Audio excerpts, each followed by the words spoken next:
Oh, Taraman 7.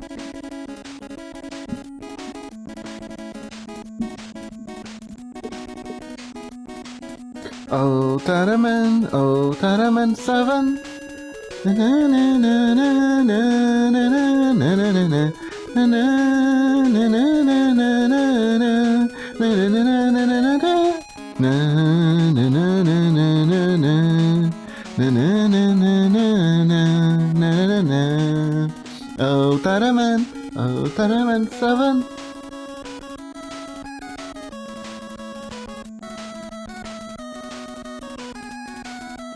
Dramatic.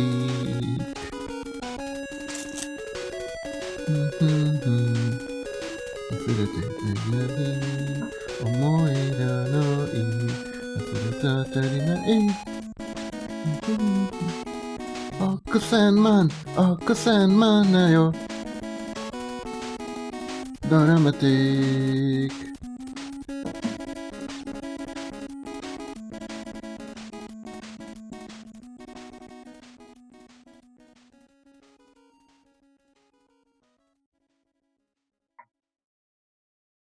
Dun dun dun.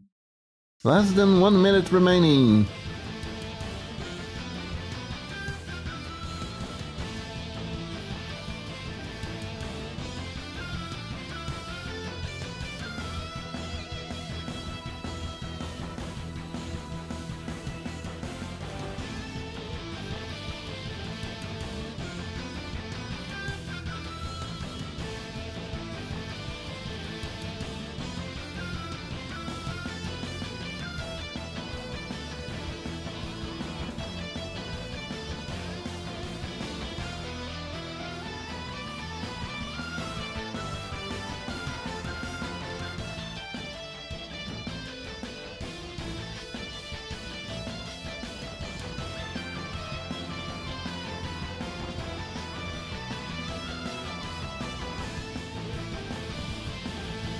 Oh, 3, 2, 1.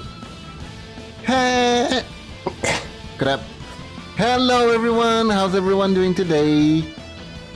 Hope you're all doing good. Man, my voice just got... my voice failed me there for a second. Anyways, hope you're all doing good today. Yes, today is Pixelart Day. Heck yeah. We are gonna continue our commission with Red. I do wanna show where we are right now. Hold up. Do wanna show. Look at this. I changed a few things about the slash animation that we were working on last time I was doing the finisher moves, right? Because I discovered that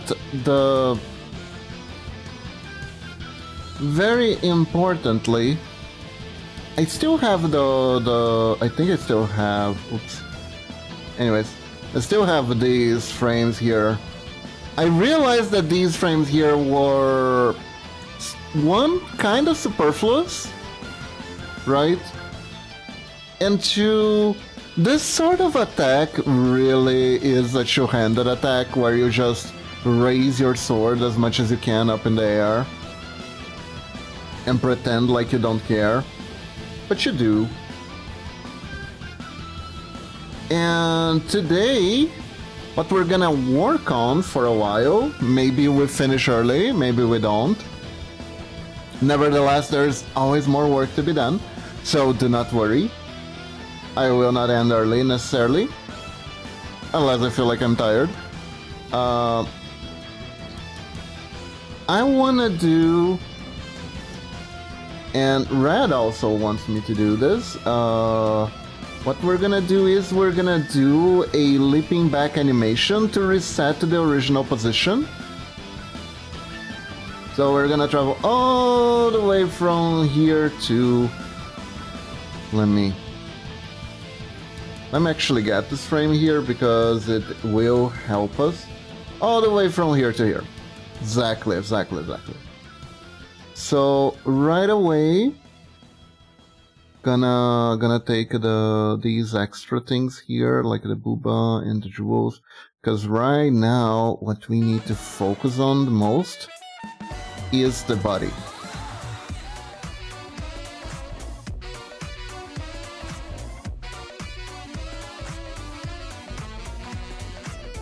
So I was looking at this, it is good.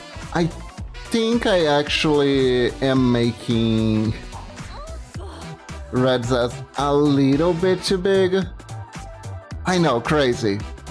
No such thing as a too big ass. But for the drawing, right? I think that for the drawing, I might be exaggerating on the dumpy a little bit too much. So we are I'm gonna have to do like a thing here. I wanna make the legs closer to each other for once. Like this. Maybe even if just by a pixel. Right. I want to do this a little bit better. There we go.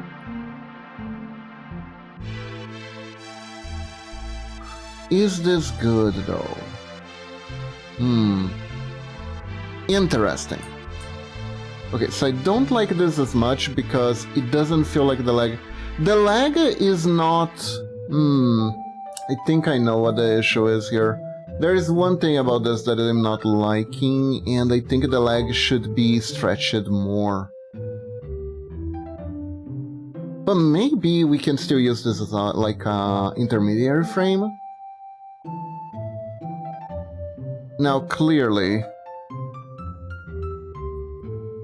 if you think about it, this doesn't make much sense, the way the leg is, the disposition of the leg.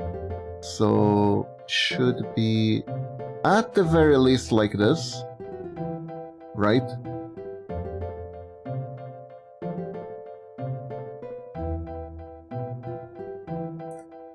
And then we make this a bit farther. And while we're at it, let me just check one thing here.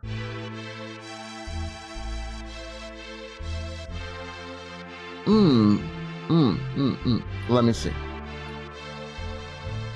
I mean, it kinda works for a small leap.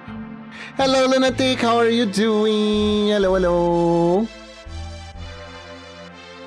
Kinda works. But at the same time, I think I want some extra movement. You know what I mean? I want some extra movement. So here's what we're gonna do. Hope you're doing good today. Hello, hello. Let's see. I could do this like this.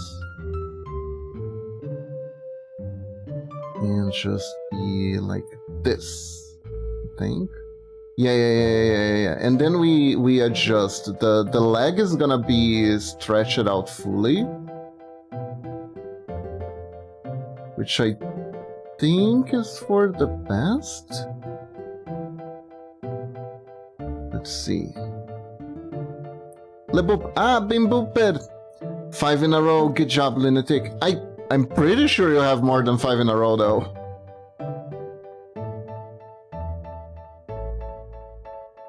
That's kind of what I don't like about these in a row kind of dealies. Like, you miss like one day you're sick or like whatever, and then it's like, oh, actually now it's fully reset.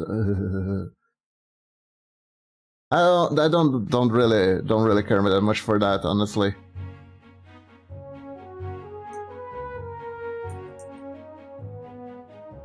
Not gonna lie.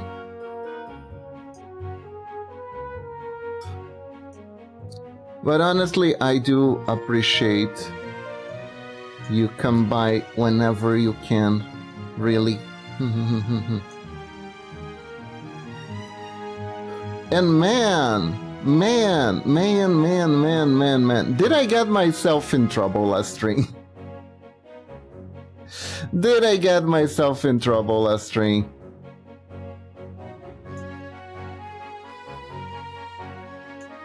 That game, the Willy War game, there are a bunch of like rebalancings from the original that I didn't even think would be there. And it's kind of amazing that some of those are there at all. Because it's like, yeah, it's a remake, it makes sense, but it was a time where remakes weren't really a thing, you know what I mean? I don't even know if these are considered remakes. I think at the time they would be considered ports, you know what I mean? It's like, oh yeah, you can play Mega Man 2 on the NES, or if you want, there is the Willy Wars, which is a port to the Genesis. That's usually how that works. That's how they were seen. They were seen as ports, not as remakes. But technically they are remakes. Which is insane to me. That whole game just existing is insane to me, honestly.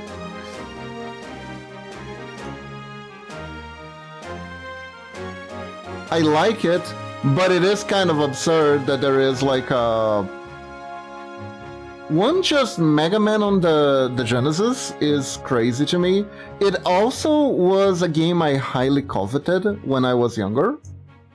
Because I was like, I used to have not exactly a Nintendo system, but the legally available closest thing to it in Brazil at the time. And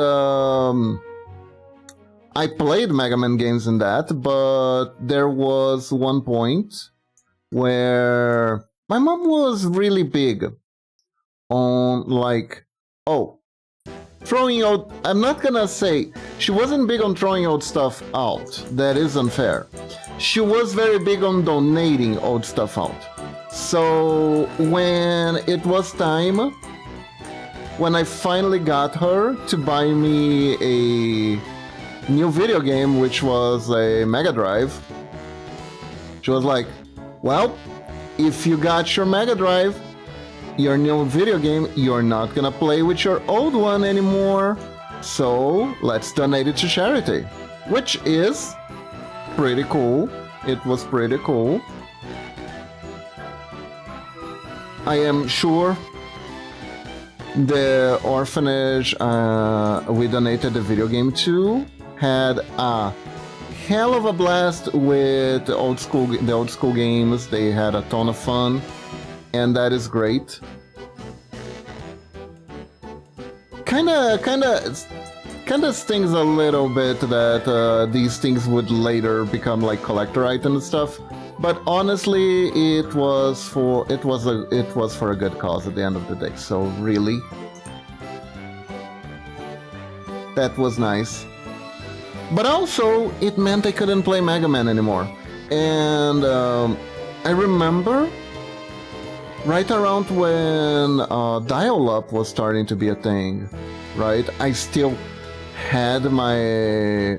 Even though the generations had gone over, right, a lot. I think the PlayStation 1 was already out for a while before I even had the chance to pick it up. But dates are kind of murky around that sort of stuff, not really that important. The important thing was, I had the internet, and I learned that there was a Mega Man game on the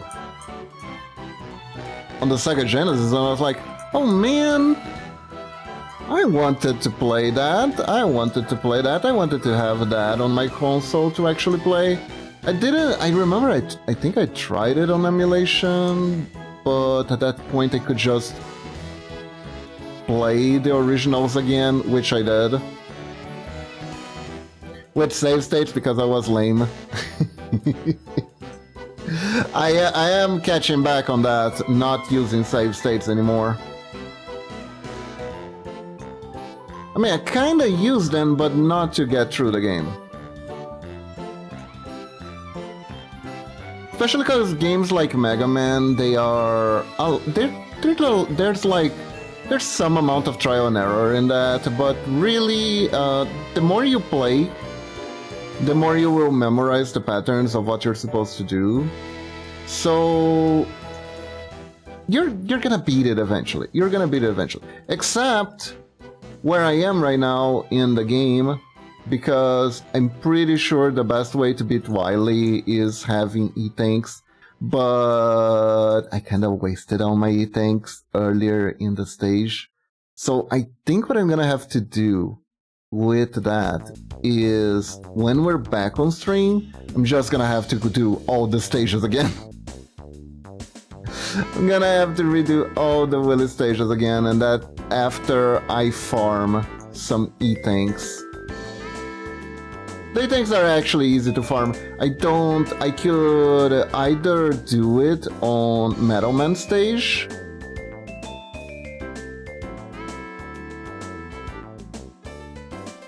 which is an easy ask. Or Metal Man stage, there is one like very early on the game, so on the stage, so all you have to do is go to the stage, grab the item, die, go to the stage, grab the item, die, go to the stage, grab the item, die, go to the stage, grab the item, die. There you go, 4 E-Tanks ready and available for consumption. Problem is, I'll have to redo all the stages again. I'll have to redo all the stages again for the Wily Fortress. Which, for the most part, is enjoyable. Most of the bosses are fun.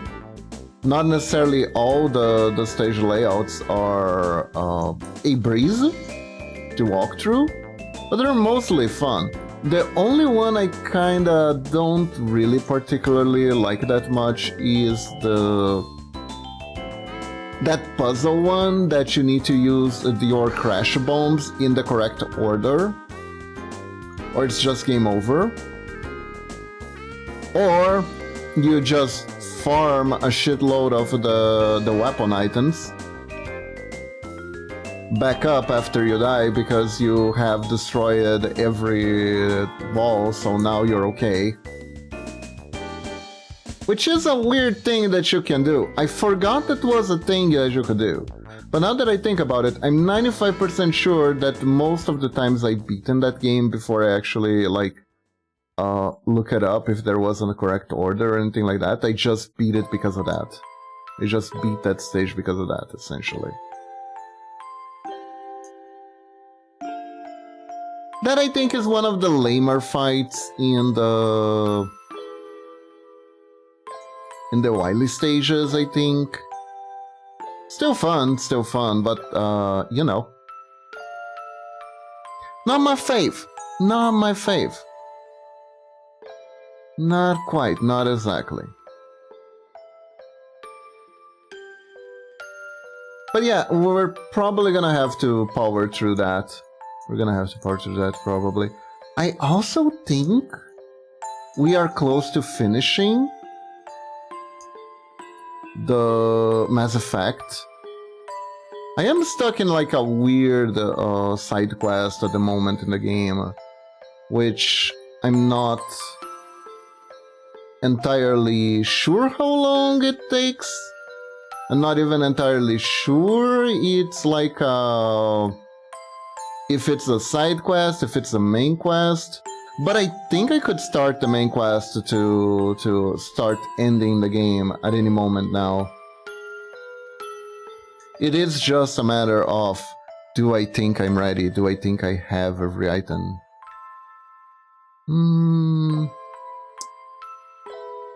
Hold up. I think I figured out the thing. I think though there is one part of the leg that is too long and one that is too short.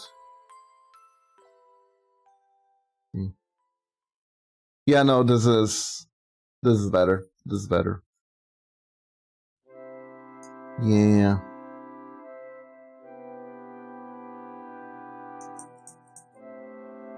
This is right. Here we go. Na, na, na, na, na.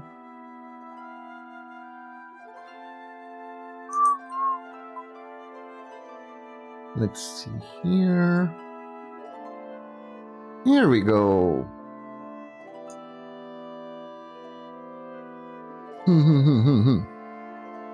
But yeah. And you know, I've been thinking about the need to grow over those anime a little bit, and I think that I still don't like it very much. I don't know. It is it is a show that I guess the point was to make people feel a little bit uncomfortable. It's still not entirely sure if it's dealing with its themes the best way possible. Weirdly enough, I do think that the game does a better job than the anime. But like, I watched the whole thing, so that gives me the right to just rant about it a little bit, you know? Can rant about it as much as well. You know what I tried to see and I couldn't see at all, though? If you have gone through my Discord stream, you may have seen me talking about a little anime called From Country Bumpkin to Swordmaster that is currently available in our benevolent overlords at Amazon.com, right? AmazonPrime.com. So, there's a second season now. And in case you're wondering, Hiba, what is this anime about a swordsman, a country bumpkin that becomes a master swordsman that you're talking about? I don't remember anything like that at all. Well, let me refresh. If you've seen the Discord, and I probably talked about this on stream before, it's that one anime that has those really, really considered assassins that could have that slide down from the building, from the place where it's easier for the protagonist to defend them from entering said building and attacking the princess, and they kind of just attack in orderly fashion, so it's easier for the protagonist to actually be able to defeat them, right? It's also an anime that prided itself for having grounded sword movement instead of the usual just wave your sword around like stick. It was supposed to be more martial arts actually based on, which is like a cool thing to aspire to, honestly. I do think that is a very cool thing that if you're trying to do that, that's like cool, very good for you. But I'd argue I've seen at least a lot of people like actually reacting to the martial arts saying, actually, it's still kind of nonsense. Which is funny, because that means that someone did the animation work for that and just went like, okay, let's make something that looks grounded but necessarily isn't. Or they tried to make something grounded but ended up with something that isn't quite correct. And it is funny because the fighting is kind of slower than it would usually be in a piece, and a little bit less exciting because of it. But you're thinking, okay, it's like this because we are trading the fast-paced action and the fantasy special cool moves for a more grounded, down-to-earth experience. Maybe if I really want to get into swordsmanship, I could watch this anime and try to like learn a basic move or two with what the main character is saying. And no. Nah.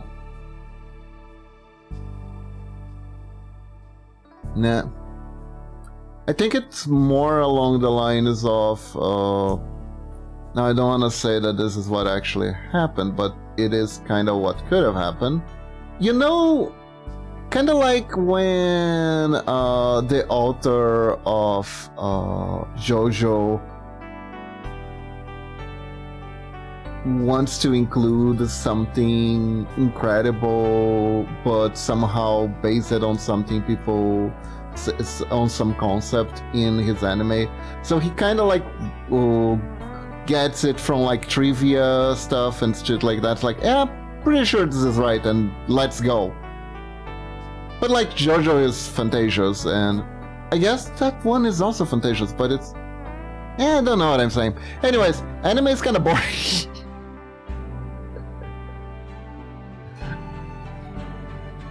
Kind of boring. I tried watching the second season of it because it is a little bit boring, but it does trigger my morbid curiosity quite a lot. As in, okay, he was a country bumpkin. We seen that on episode 1, and he has ascended to swordmaster because he is now teaching as a swordmaster for the Knights of the Kingdom. So what's the story?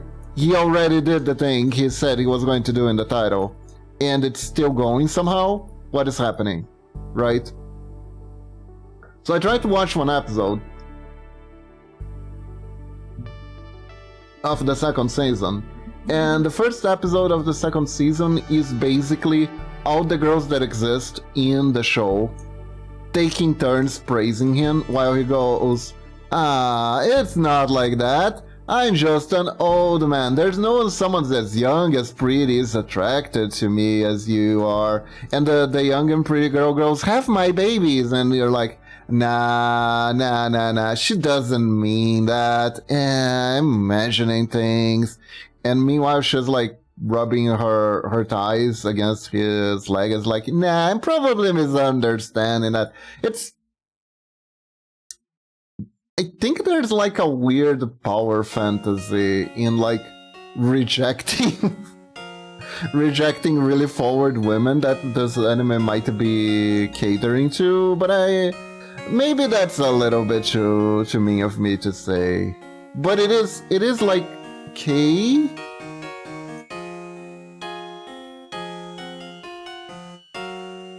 Why are we here? What are we doing?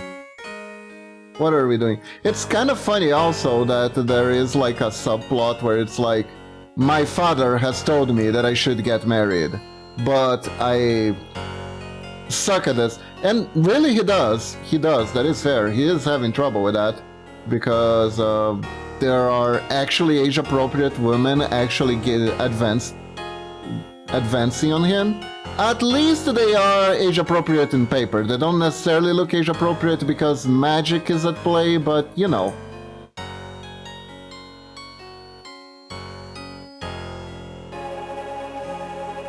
The magician lady wants to use magic, wants to waste mana to looking younger. That's her deal. It was also kind of a funny thing. I don't remember how Naruto's jutsus worked. Tsunade never shows what she looks like, actually. She never shows.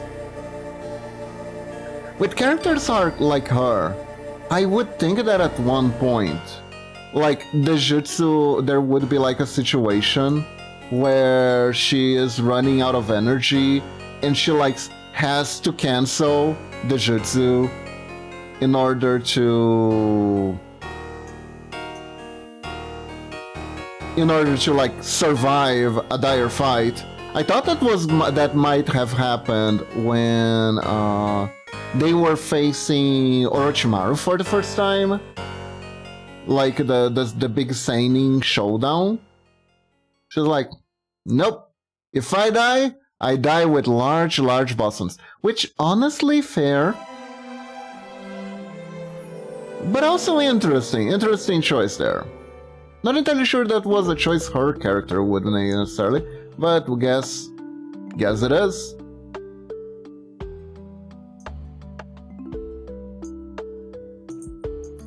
Guess she'd rather die than show what gravity had done with her big booba. The big booba she had when she was younger.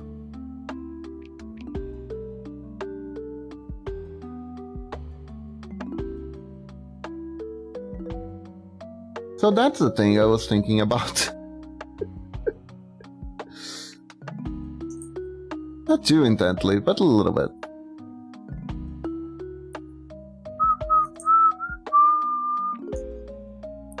There was a similar character to Tsunade from a different property called Yu Yu Hakusho.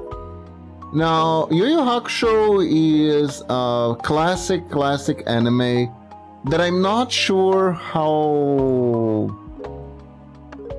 many people in chat actually know, so I am gonna recap a few things about it, so we can talk a little bit about it.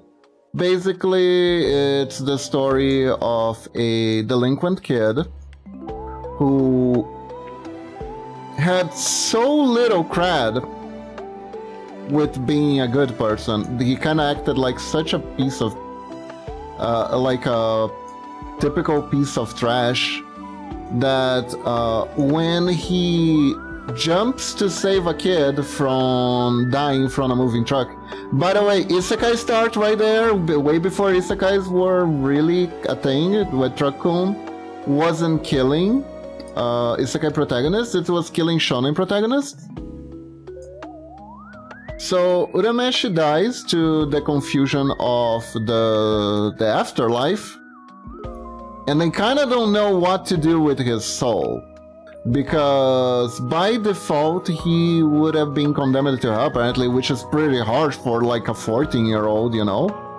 But he wasn't supposed to die. It was like they have the ledgers, they have the death notes and all that. His name wasn't in the death note, and suddenly he jumps into a truck out of the blue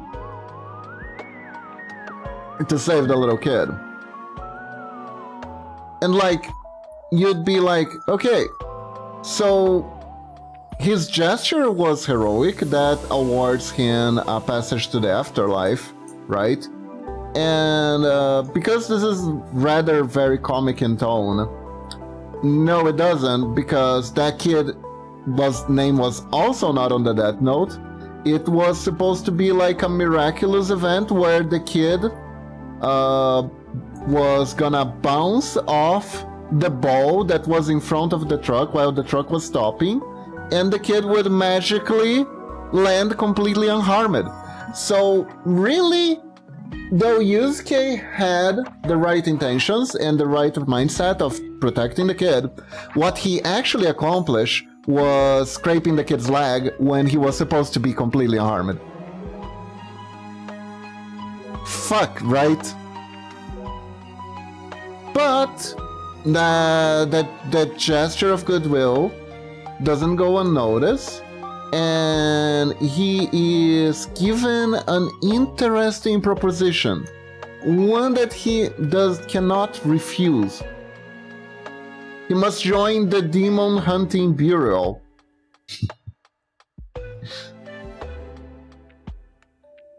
Not the Demon Hunting Bureau. He must become a spirit detective and fight against yokai who are running away from the Makai, the demon world, if you will, and causing trouble on Earth. They're causing trouble on Earth. They're eating souls, which is a big bad. They're disrupting the balance of everything. and it's up for Yusuke to stop it then as part of a trial of character. Feels like they needed someone to do that job, and he was the easiest guy available who could not say no. If you think that's the case, you are probably correct. That is kind of the characters in the show are can be kind of jerks. They can be kind of jerks, but that's part of what makes it fun. That is part of what makes the show fun. They are kind of jerks.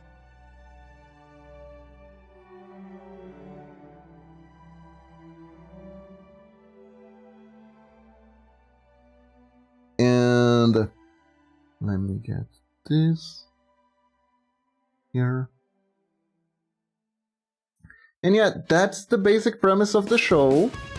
It evolves a lot. It is a serialized shonen.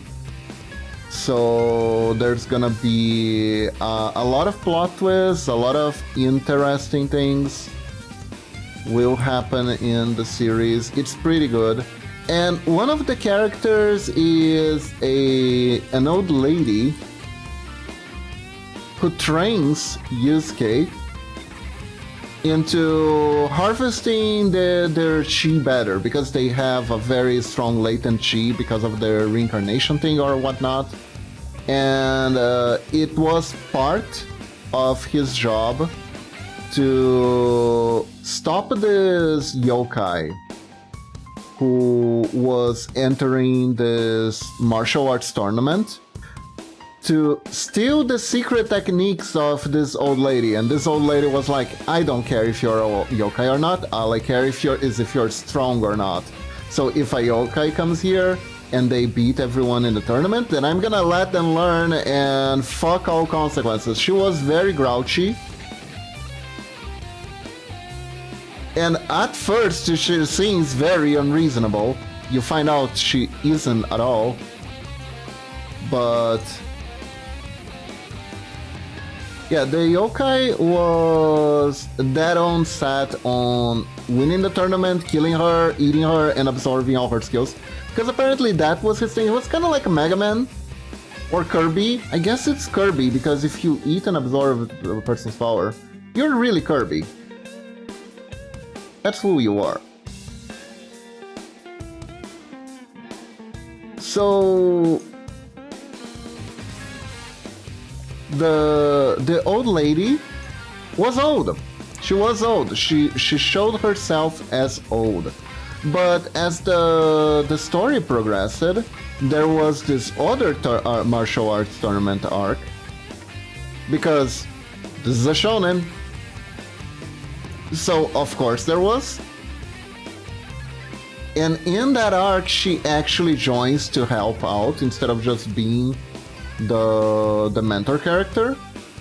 And one of her greatest trump cards was that she could channel her chi temporarily to regain all her physical capacities from her youth. She could temporarily age back to her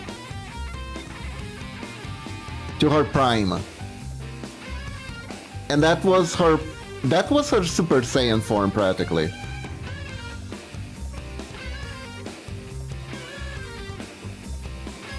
But yeah, once she ran too low on juice, she would age up again, and shit happens in the tournament that's actually pretty sad. She's a surprisingly charismatic character, actually.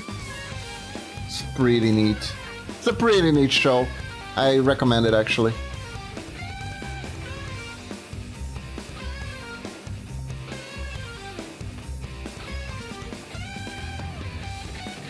I do recommend it. It is good.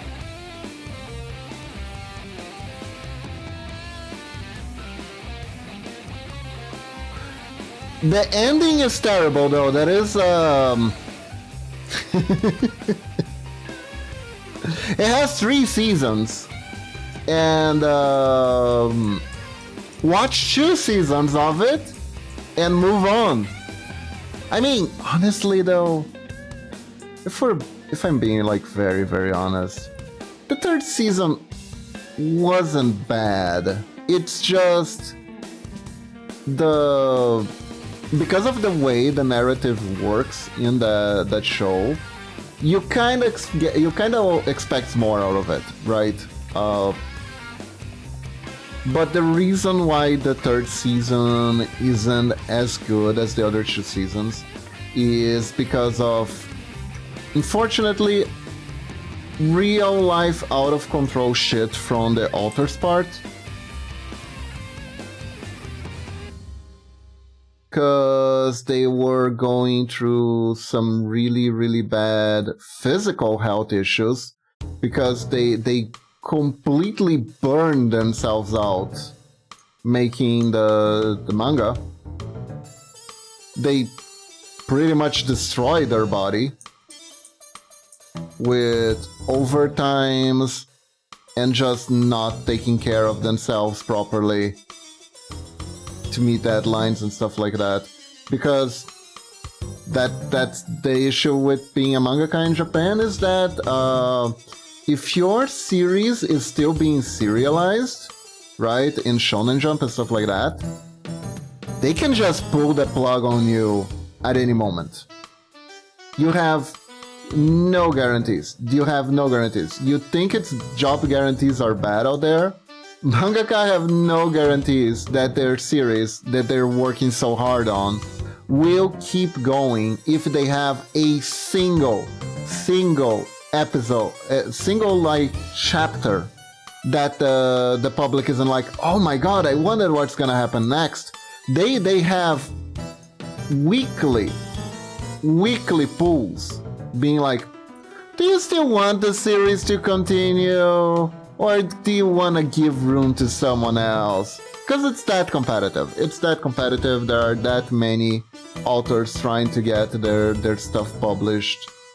And yeah, that's how it works. And he kind of screwed himself a little bit there in order to be successful. He paid a big price.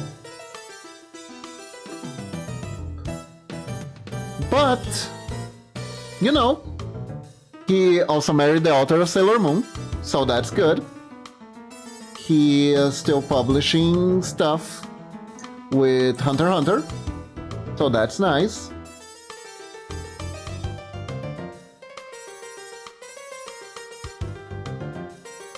So not all bad.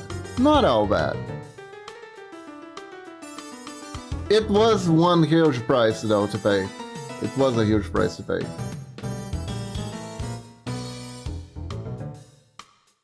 But yeah.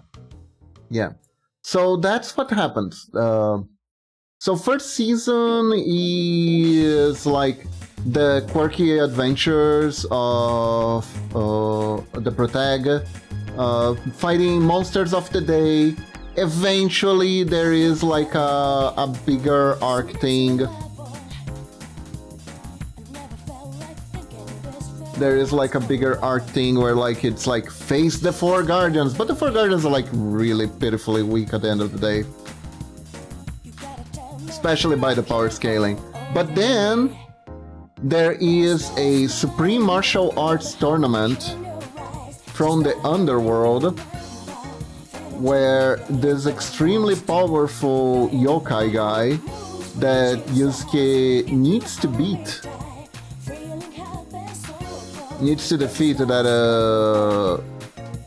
kind of becomes like a weird rival character sort of thing situation. I don't quite remember. They meet during a mission. He causes way more trouble for Yusuke than Yusuke was prepared to have, honestly. And then they meet again. And this arc tournament, it is like, I was actually using only 10% of my power. I was actually using only 5% of my power. You know that power percentage thing in Dragon Ball Z? I don't think it started on Dragon Ball Z. I think it actually started on Yu Yu Hakusho. I have to check which one came out first. if it was the Frieza saga or the Dark Tournament arc. But though the villains just love, like, villains just love percentages. It makes sense, Matt is evil, you know? Matt is evil, so it makes sense that the villains really, really love percentages. They're just really into percentiles, you know? It's a good way to boast, really. It's tough to think about it. You can be like, oh, you think you're winning? Well, I wasn't even using 1/10 of my power. I wasn't even using 5% of my power. I was actually not fighting at all. I was getting some coffee. You were fighting my shadow. How little I actually care about you. It really is like that. It really is like a big ego trip. but regardless. Yeah, so there is that character that is very well beloved. Reminds me a little bit of Tsunade, honestly. What have I done? Okay. There we go. Reminds me a little bit of Tsunade. But I kinda love... The second season has, I think, very interesting villain. In the second season, it's not really a tournament arc at all anymore. It's back to fighting. And it's about Protect-kun Yusuke fighting his predecessor. He learns that before he became the spirit detective, there was another guy who was a spirit detective, but the problem with that spirit detective was that he was very manichaeist. I don't know if that's a good word in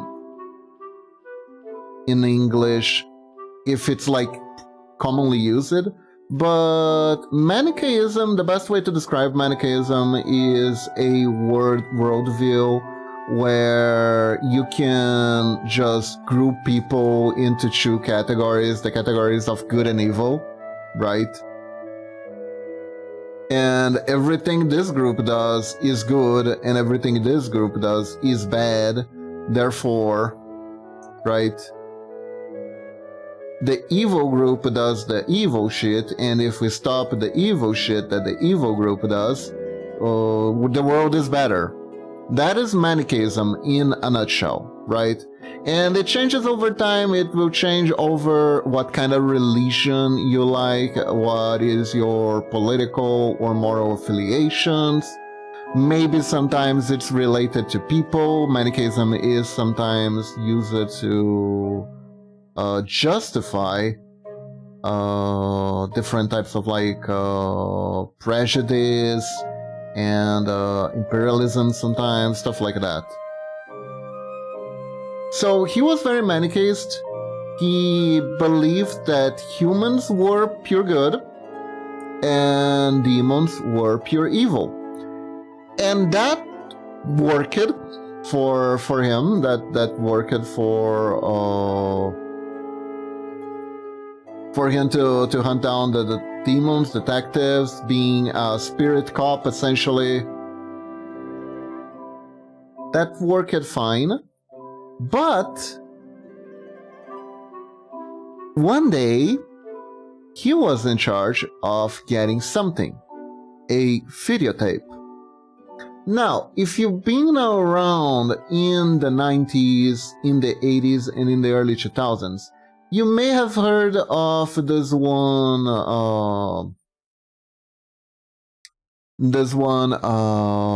urban legend about a videotape that contains such unspeakable grotesque acts that anyone who watches it would instantly become traumatized.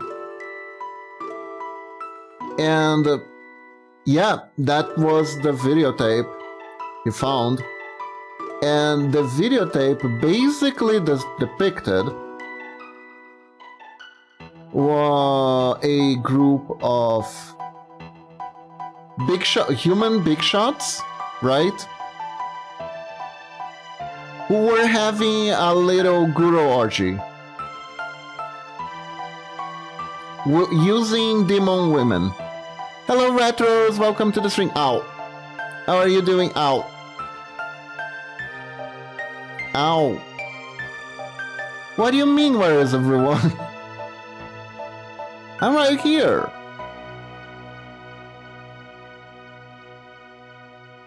Hello, hello.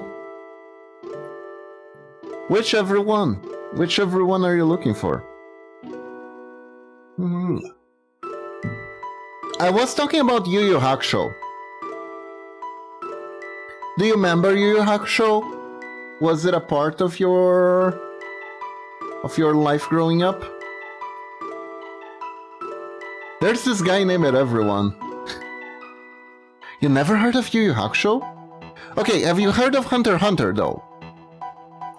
Have you heard of Hunter x Hunter? Okay, Yu Yu Hakusho was Hunter x Hunter's author first major work. It was his first successful work. So it's from the guy who brought you Hunter x Hunter.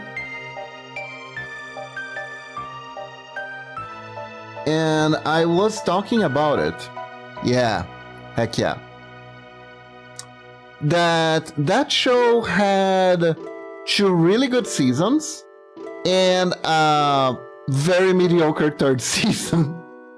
Because it was around that time in the manga where his health issues started popping up like very severely.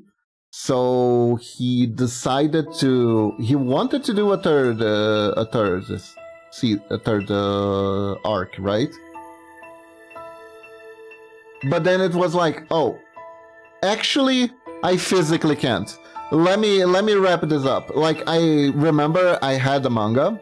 Some of the parts of the ending were actually in just sketchy mode. Hello, Sharky! Welcome to the stream. How are you doing? They were literally just sketches. He didn't have the physical capacity to finish those sketches.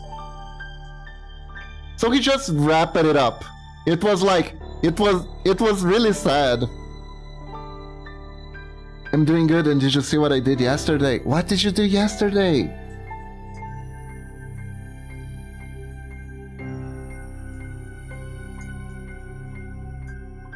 It was because it started like super hype. There was like without too much spoiler, there was like this big revelation regarding the protagonist whose father never appeared on screen ever, and his father is actually like this really important guy, and he has a heritage that he must defend, and at the same time, in the Demon Kingdom, all these forces are joining together into this terrible, terrible war. So you know this One Piece TCG I'm collecting, right? Yeah. I do. It was all super hype. And then everything got resolved really fast and sort of off screen. And the story ended because the author had like this one major final plot twist that he really, really wanted to get out there. So you could actually understand why some of the things, because there were things that didn't like make sense if you stop it to think about them, and it was on purpose. So he wanted to make sure that you knew that the thing that seemed like a plot hole wasn't actually a plot hole, right? If you're looking at Discord, you'll see I pull it twice now. Oh, let me see.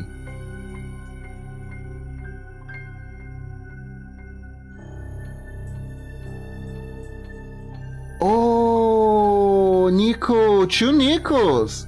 Oh my god, that's awesome.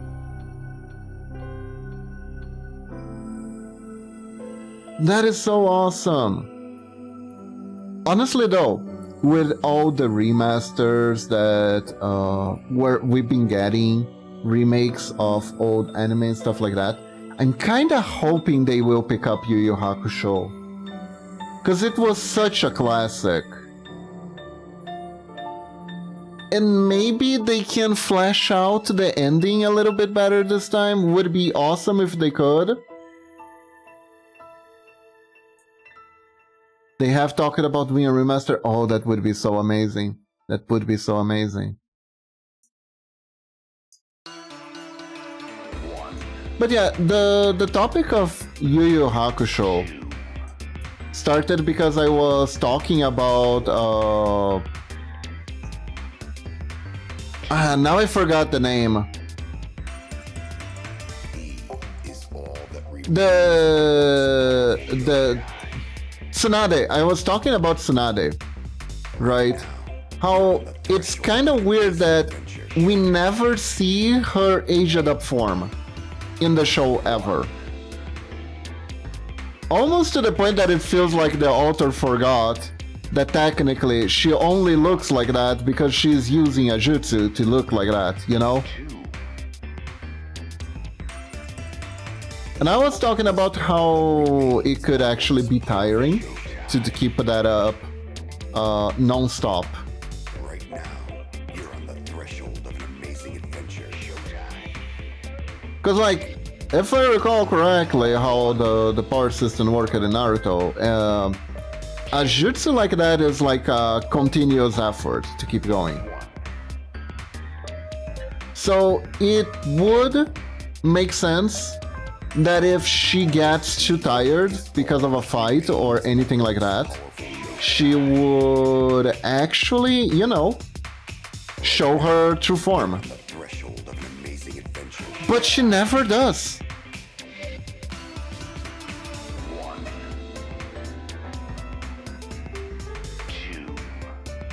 And that is kind of weird. That is also correct. I'm her true form. I see.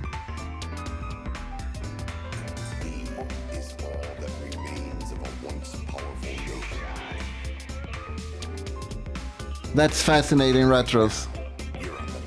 Wow, I didn't know I had a Naruto celebrity here.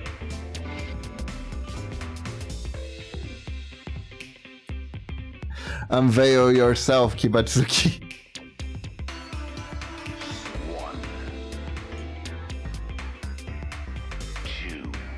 Wait.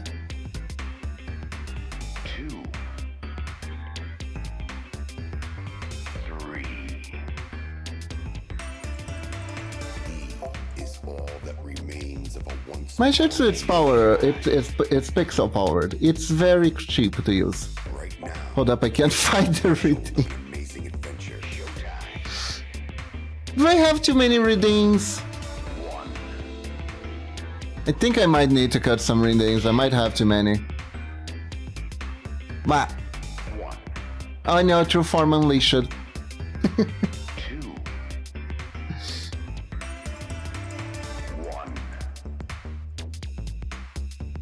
True form unleashed.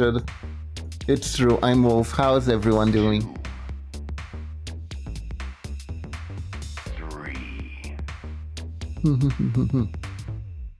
I mean, some are barely used. That is true. That is true.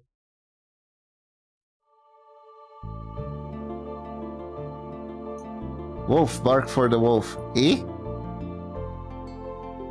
If that's a reference, I don't know what it is.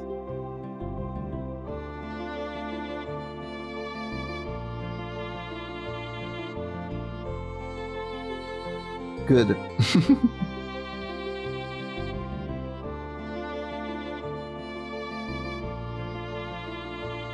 Speaking of, as a Wolf and an Animus fan, I really should get around to actually watch Wolf's Rain.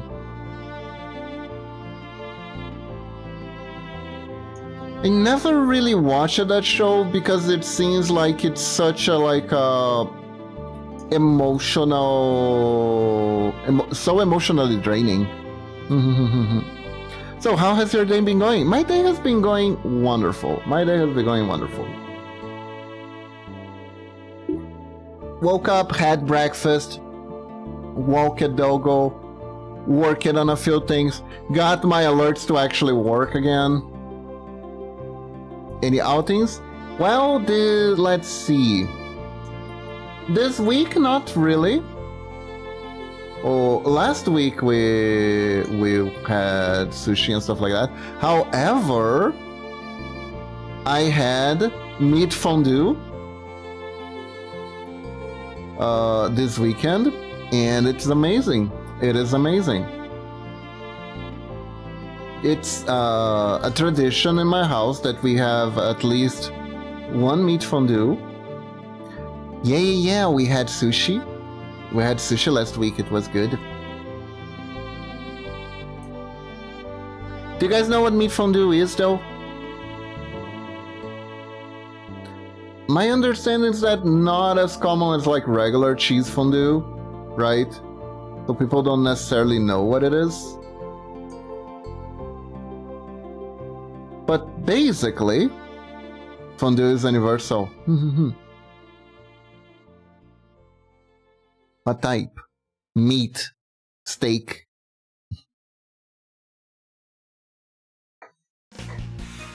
Steak with oil, basically. You put like the aromatic oil in the middle of the...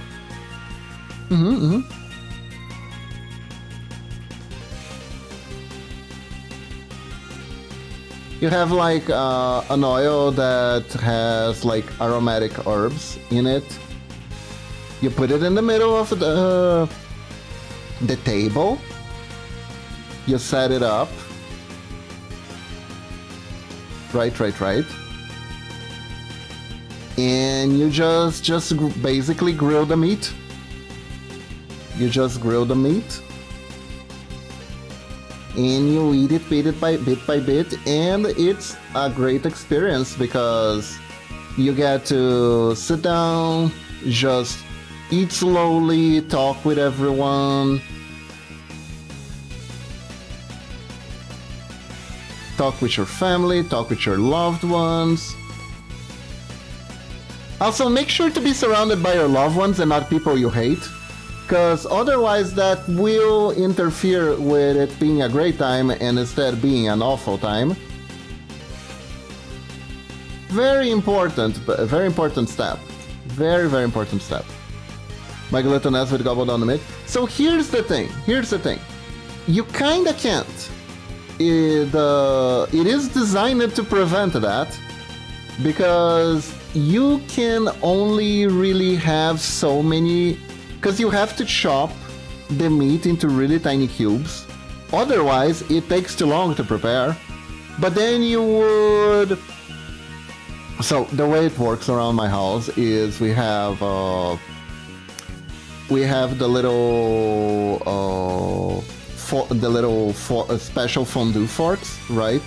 So you have to put the meat in the oil, and you gotta wait I don't know, 2 minutes, something like that, before it's actually ready.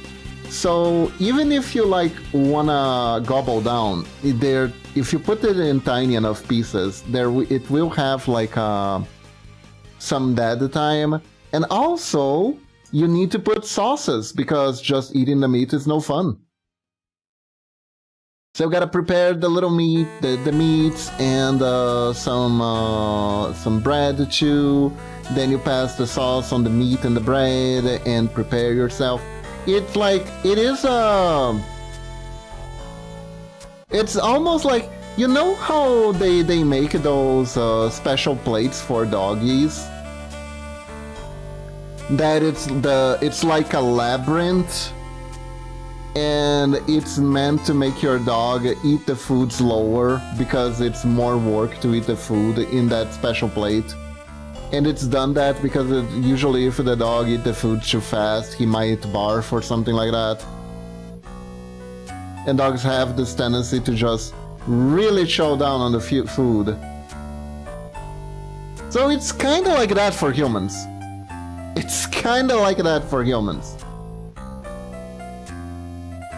It creates this higher interactivity necessary with eating the food. Forces you to like not be on your phone and stuff like that while eating. So it is pretty nice.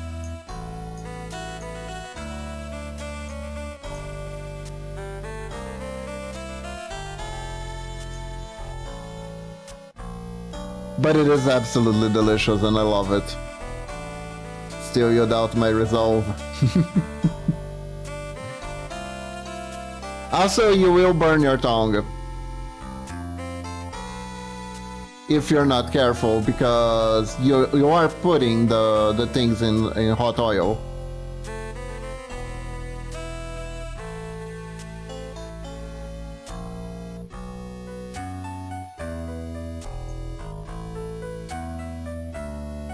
Can you eat fast? Absolutely. Should you eat fast? Absolutely not.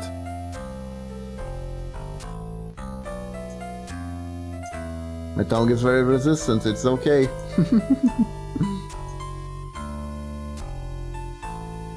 Nom nom nom nom nom.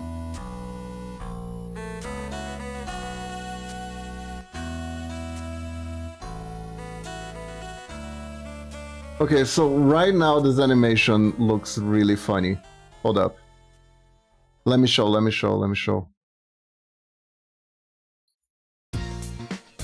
Okay, so we got some cool sword swings. But because I haven't edited the hair or anything like that, it's like she's leaping out.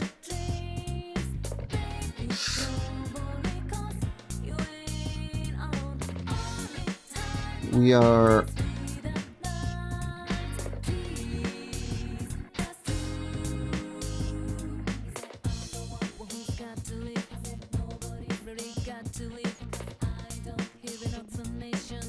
Looks good so far. It does.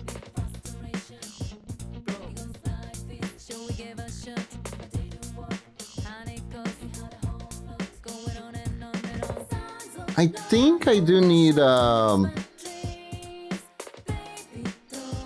impact land, a more impact landing. Let me take these first.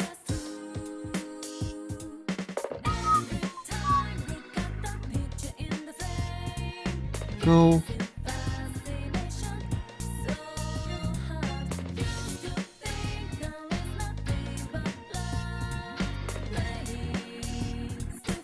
Oh, speaking of eating things, yes.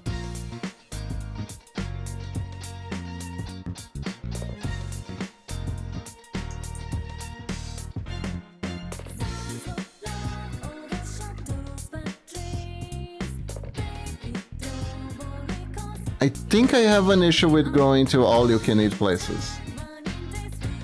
Do you get kicked out of them because you really take the all-you-can-eat part very seriously? All-you-can-eat places are great, by the way.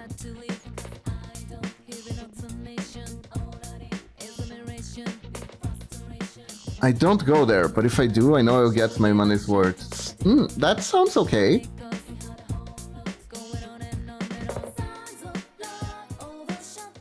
I remember Momochi's sister used to say that if you're going to an all-you-can-eat place, the goal is to try to cause them to go bankrupt.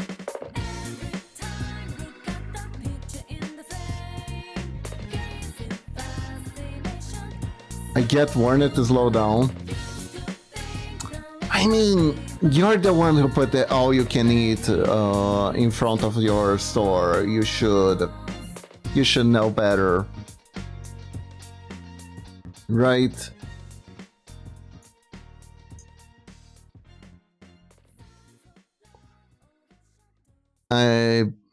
I'll be done eating my 50 plate of steak and prawn. You know what? When I go to all-you-can-eat places, my partner will still be here first. Oh my god.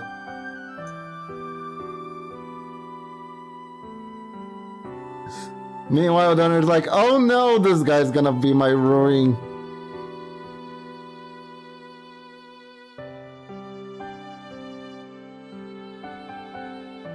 This person will be my ruin.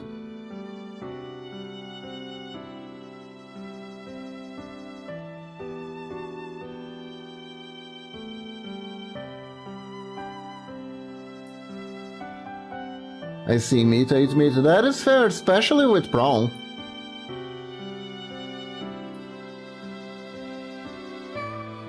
Especially when there's prawn on the line. This might be a hot take, but prawn tastes better than lobster. Prawn tastes better than lobster.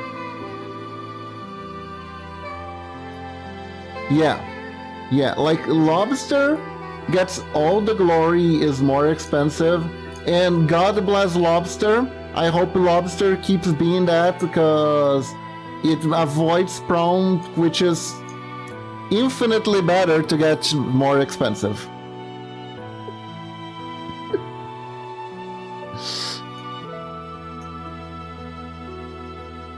I think lobster is overhyped, and I'm not even mad. It may keep being overhyped, so prawn prices don't go up too much.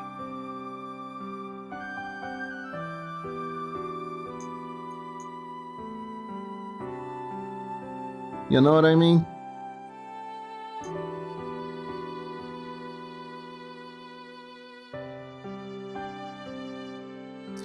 Prawn less effort to peel and you get more meat than effort. Exactly.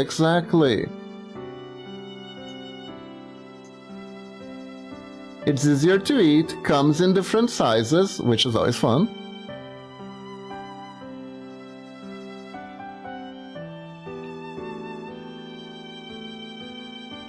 Absolute low to eating crab and lobster for that reason. Crab is good, but I agree that it is like it is a lot of effort. It is a lot of effort to eat crab. I remember the first time I ate crab was on Hooters, actually.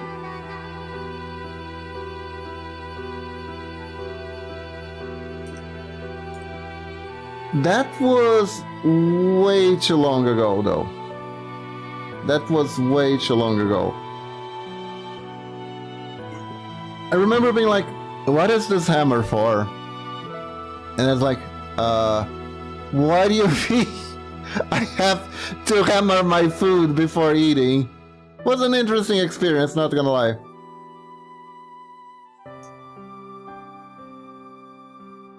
It is interesting. It's definitely something.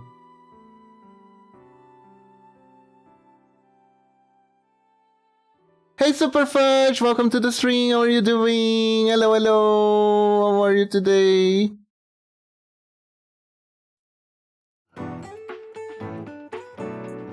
You what before you eat your food? Hammer it, you know? You get like a little hammer.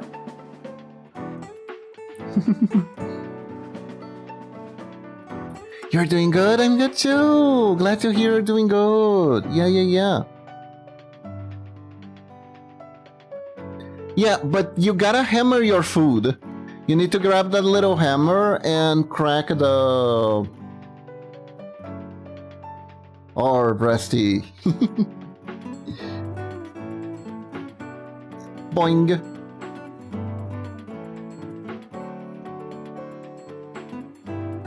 If you commission me and you ask for bounce, I deliver the bounce.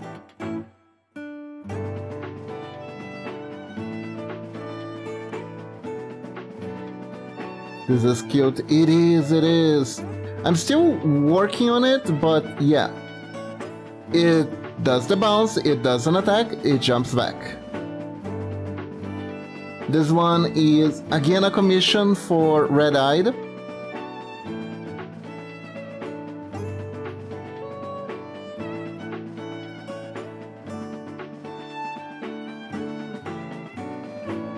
Okay, and now, since we got the bases ready, now it's time to edit everything.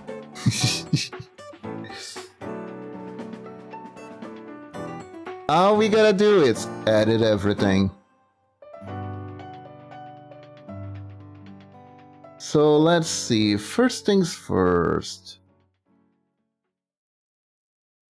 Let's start with the booba, shall we?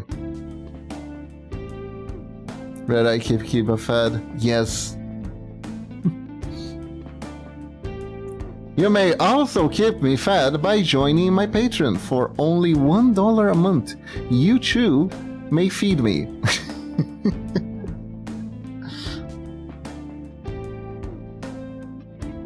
And also see the not safe for work stuff I do on occasion, because it seems like Patreon is like the last safe place I can post it at.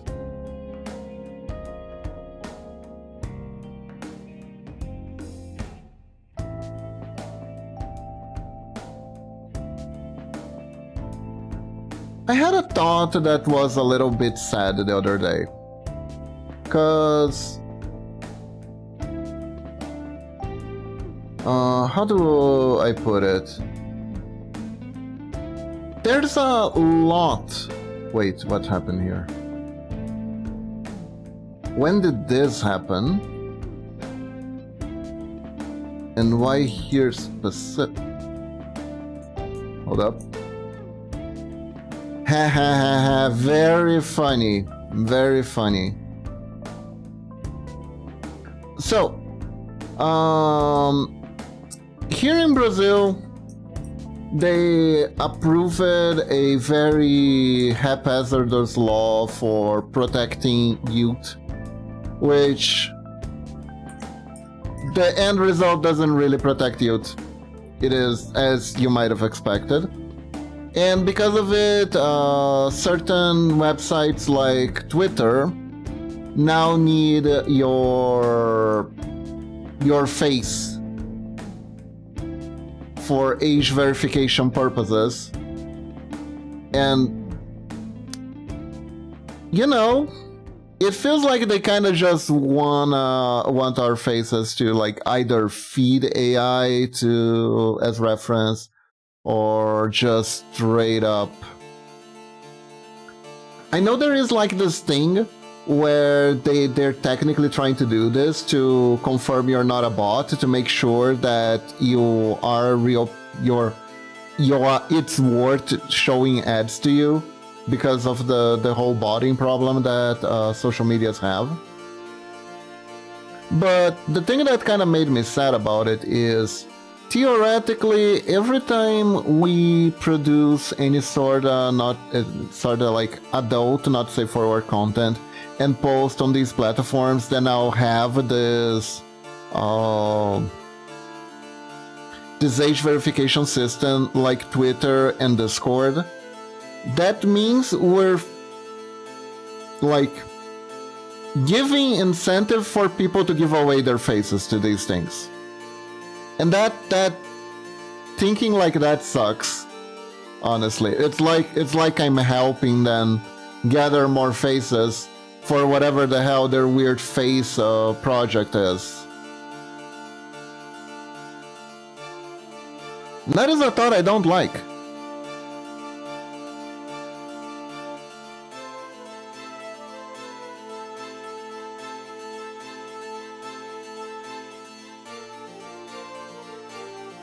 That is definitely a thought I don't like.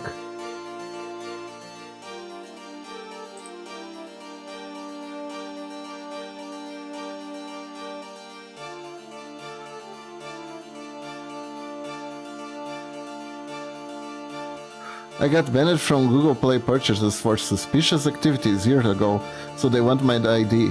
They don't know what I look like to begin with, so how is that gonna fix anything? Exactly.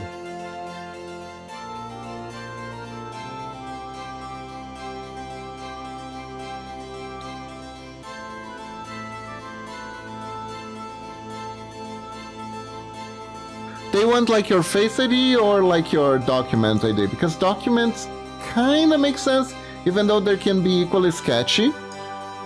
Can be a little bit sketchy. But like, you kinda already gave them your credit card, so at that point it is a little bit moot, I think. Yeah, Face ID, exactly.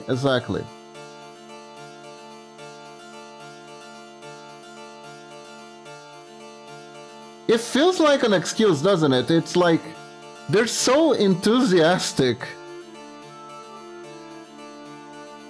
for introducing this sort of stuff. Like, what are you doing?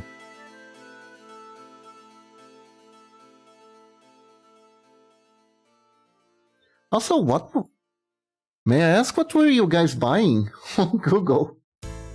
For them to think it was suspicious? Or is that like... just a weird thing?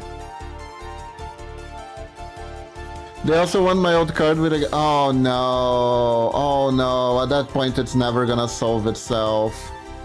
What the heck? Why would they even need that? What would they need that for?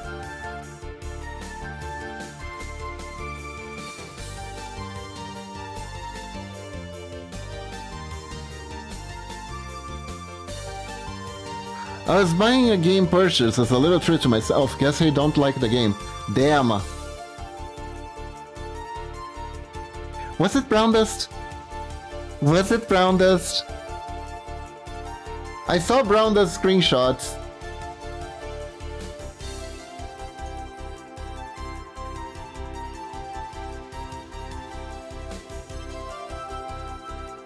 It is definitely an interesting video game.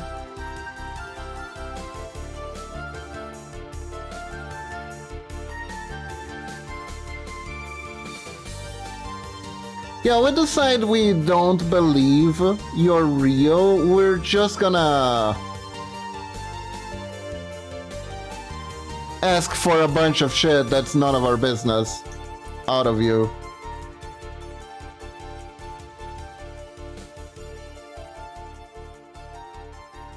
Like, goddamn.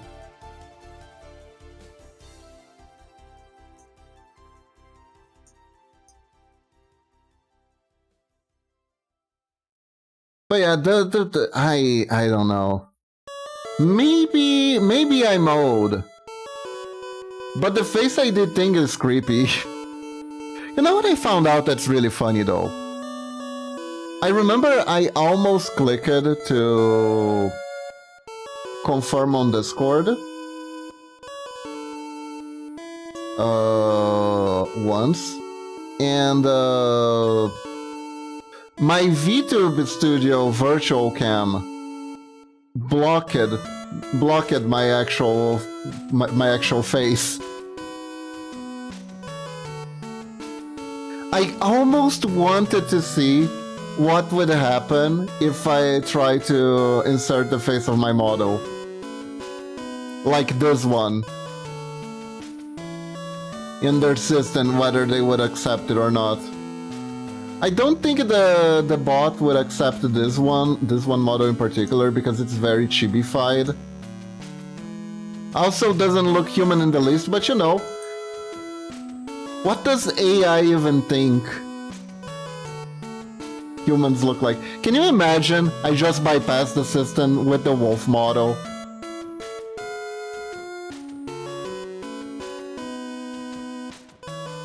Imagine that.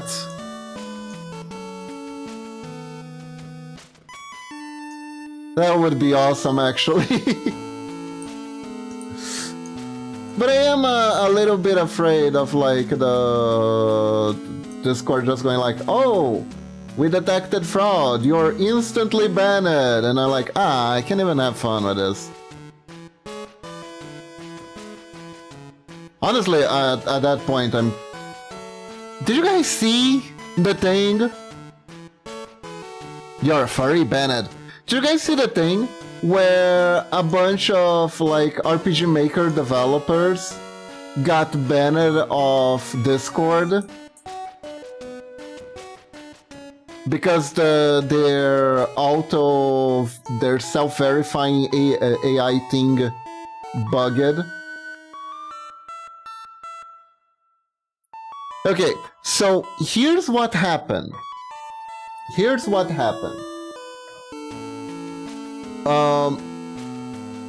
You see these squares right here? You see this little checkered pattern squares? Apparently, the people who are actually the ones who need to be stopped from using Discord, those guys, right? From the people from the Magic Island. The people from the Magic Island.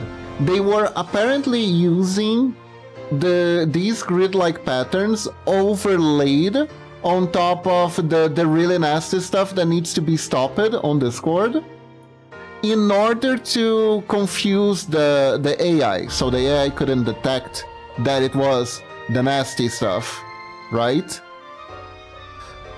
But so they started training the AI so it could bypass the squares, but the AI misunderstood what it was being trained on, and it understand it wasn't actually AI. Hold up, Lunatic, what do you mean? Then how? Then how did that happen anyways? Wait, a human made that mistake? Ah, it's a different program. Okay.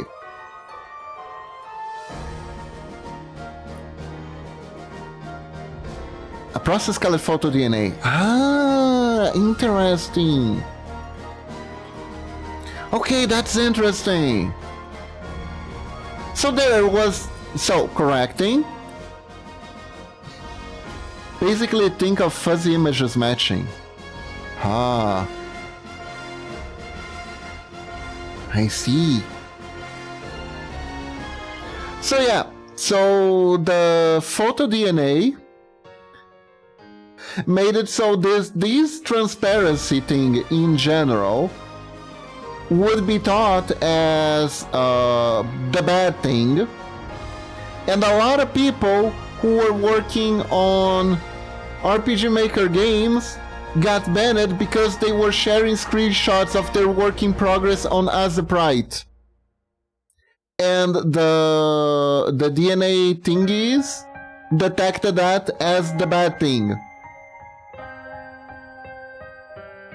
So for like 2 days I was actually scared shitless of posting anything on Discord, because if squares are being triggered, you know. Oh no, it's Microsoft. No.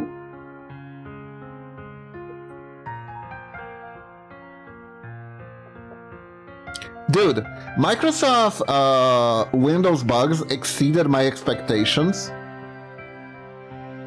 Clearly, this is why we should trust AI for everything. This is why big tech companies are never wrong.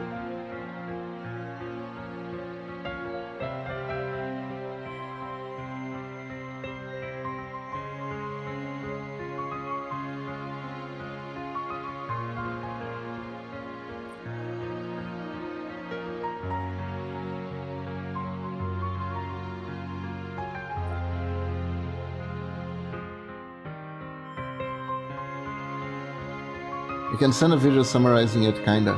Oh, I can watch it later. We can watch it later.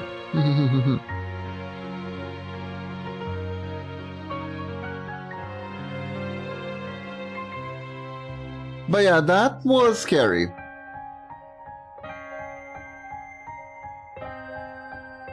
That was very scary for me.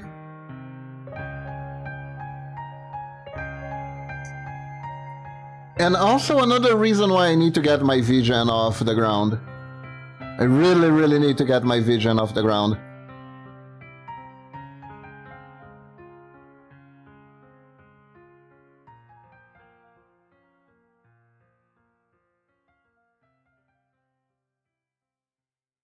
The more backup platforms I have for doing my work, the better.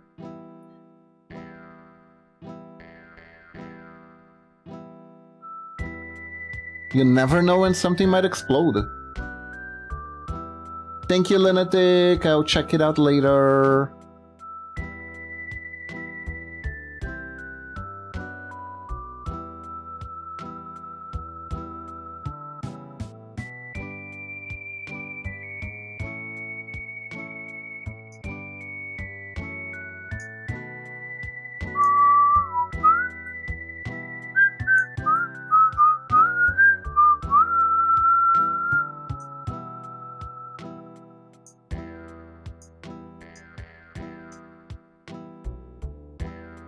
But yeah, still fascinating though. Scary, but fascinating. Oh, Pokemon emotes, nice!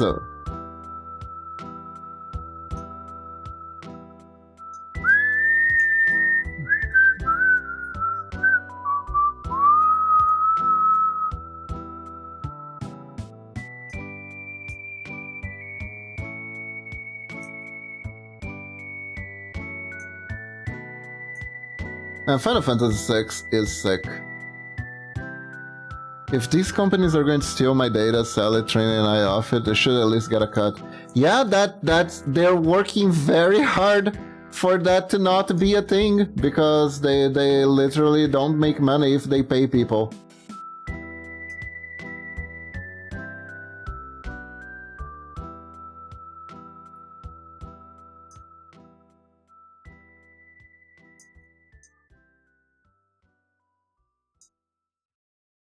I'm pretty sure there was like one of the AI defenders have already gone off on record to say that if they actually pay people for royalties, AI can't be profitable, and it's like, but you gotta let us because it's the future and shit.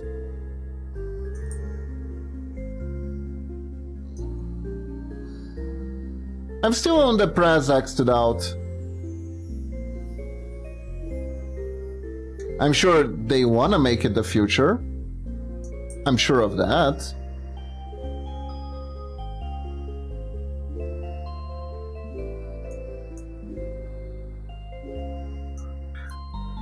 And it was actually pretty funny that apparently there was an interview where there was a guy who was actively mad at the populace for boycotting stuff with AI.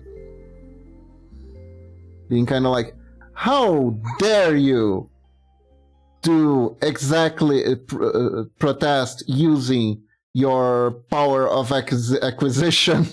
You should buy what we tell you to buy. It's pretty funny. It's pretty funny.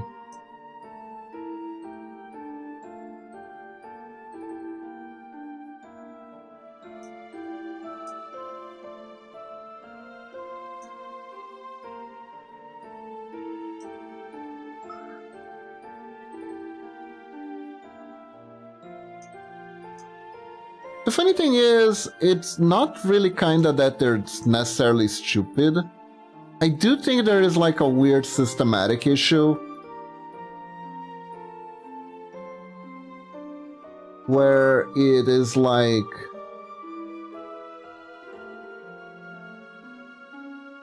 what you need to learn in business school in order to be like successful businessman person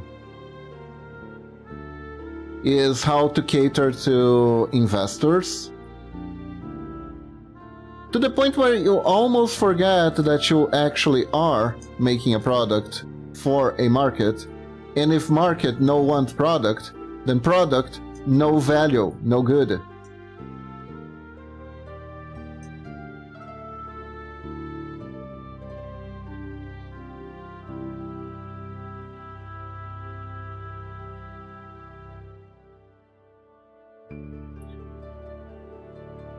Yeah, optimizing profit is a thing that existed since always, right?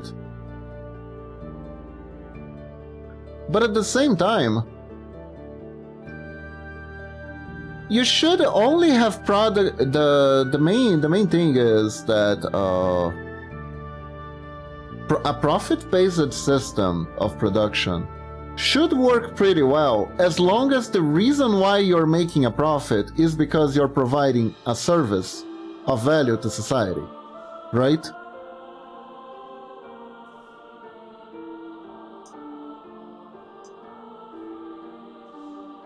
As long as investors are happy, can get away with murder. Yeah, pretty much. And there are people who would probably lead companies in like different directions, but the investors don't wanna.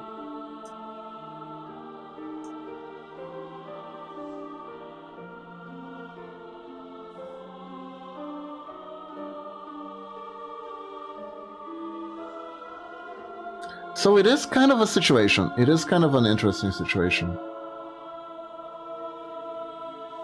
Dilemma, even, one might say.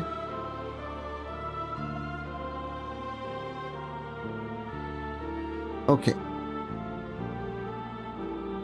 Don't know what this little Barbie thing is here.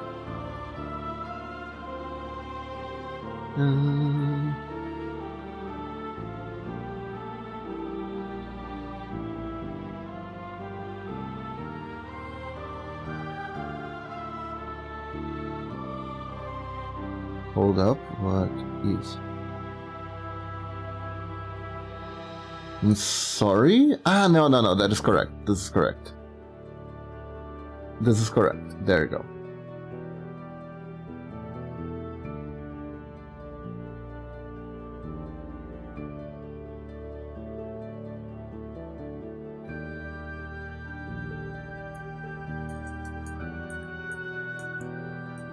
Yeah. Now we do the hat. Take away the shield, take away the hair back. Take away this layer here. Now we do the hat.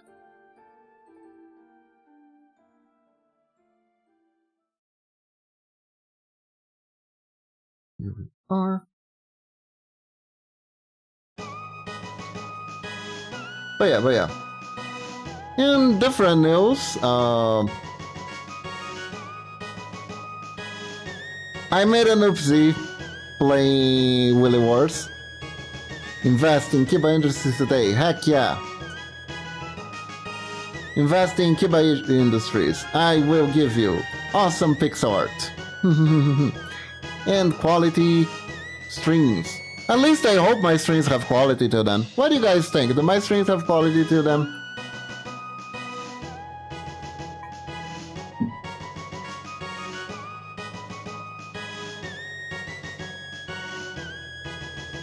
Ah, thank you. I try hard.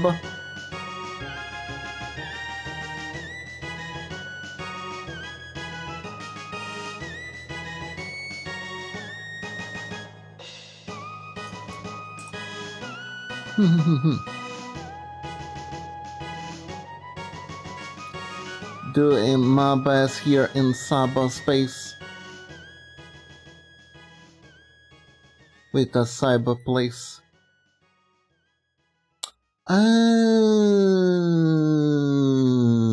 Did I make a mistake? I think I made a mistake here. Hold up.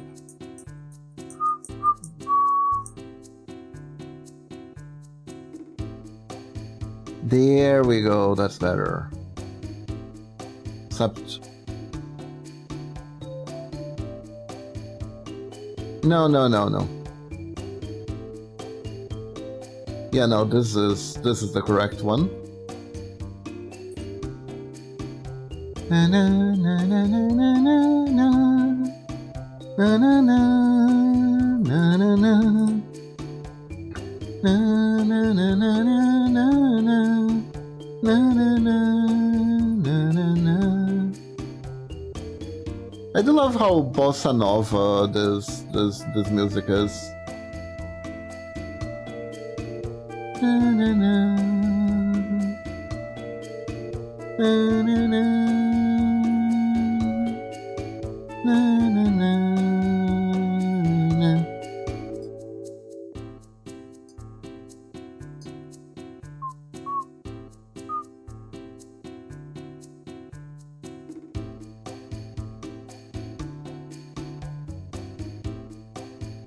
Oh, no.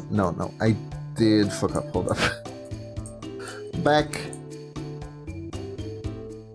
There it is. The real reason is this.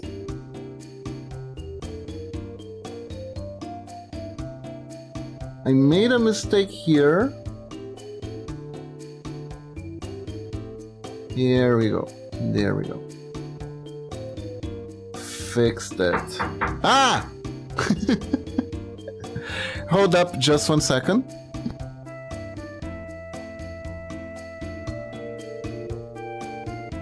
I think my food is here early. Interesting. Usually it's... Did Momochi notice that it's a little bit early?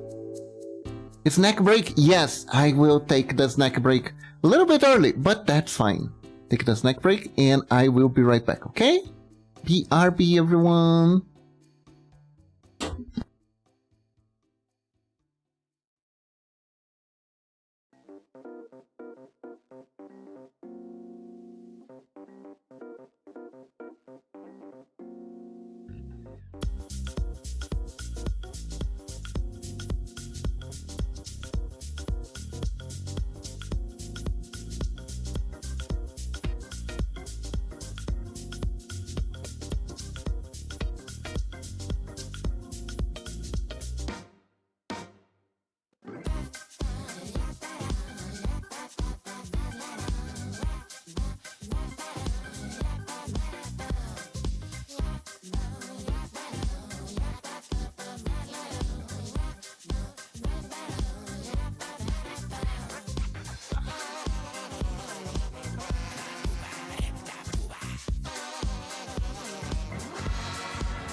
And I'm back.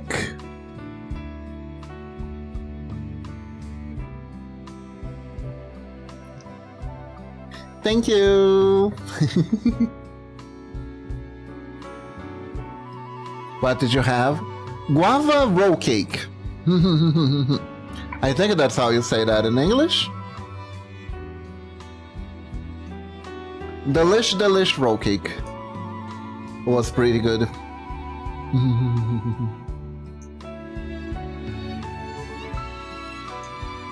It's really nice, it's really nice.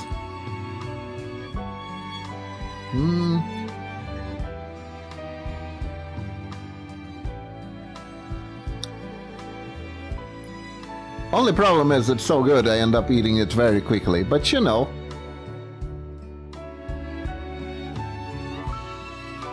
If that's an issue, then really there is no issue, you know what I mean?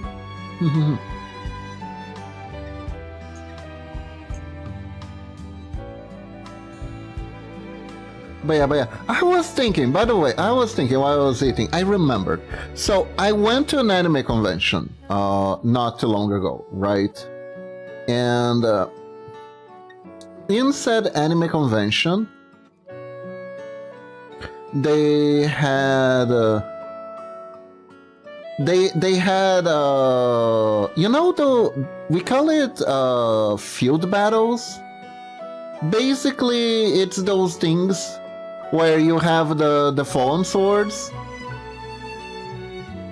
and you swing them around.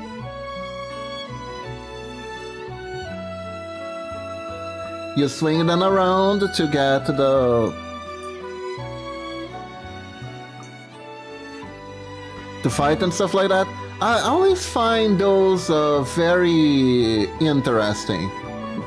To say, not to say also a little bit fascinating, in my opinion. I think that it's really, it seems like really fun time.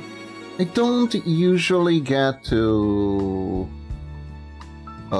play in that because honestly, I'm not an initiate. I remember a long time ago, there was an exhibition back where I lived, and I did get to play a little there.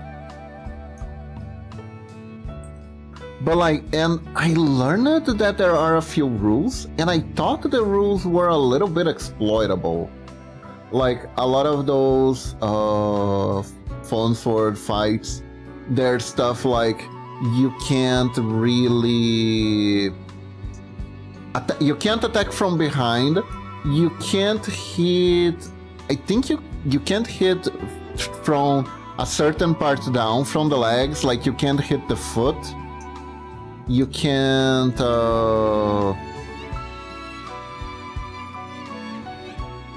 hit the foot, you can't hit the back, you can't hit the head, not really. I think you can hit the neck, but I don't know.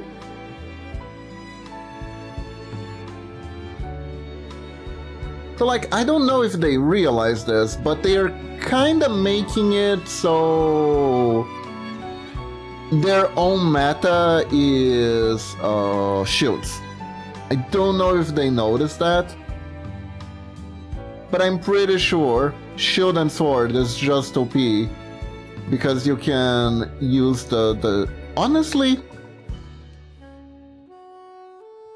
well, maybe because I'm wolf, right? Because technically you just have to strap the shield on my back and it becomes really hard to hit me. Actually, how would that even work?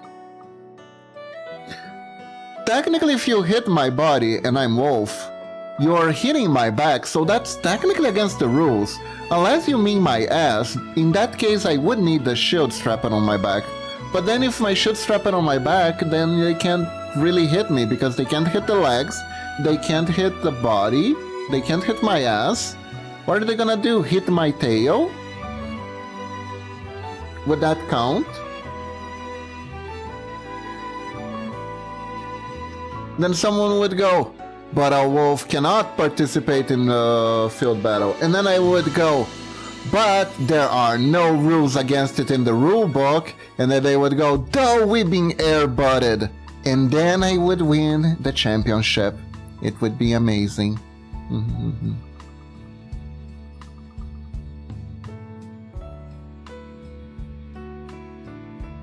Truly, truly. It would be the feel-good movie of the century.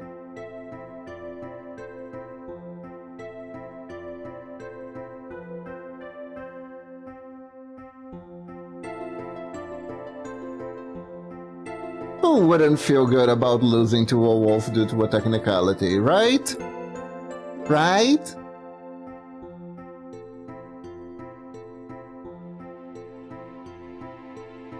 It's great. Everyone loves that.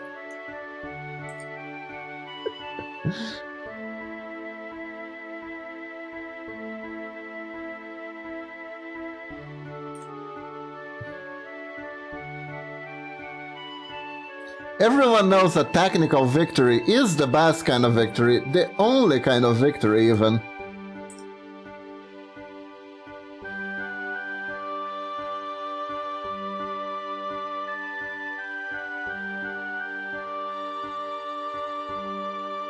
And everyone loves when you start your sentences with technically. No one gets annoyed at that at all.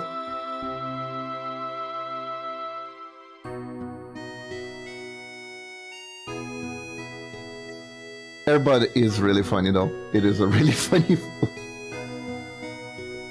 just the sheer absurdity of it. It's so funny.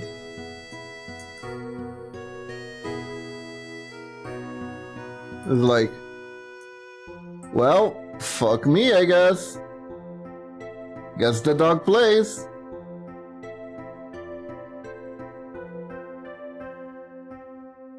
It is really funny. It is really funny.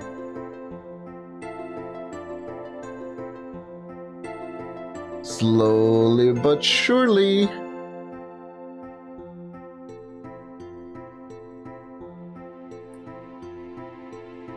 Our step back is taking a step forward.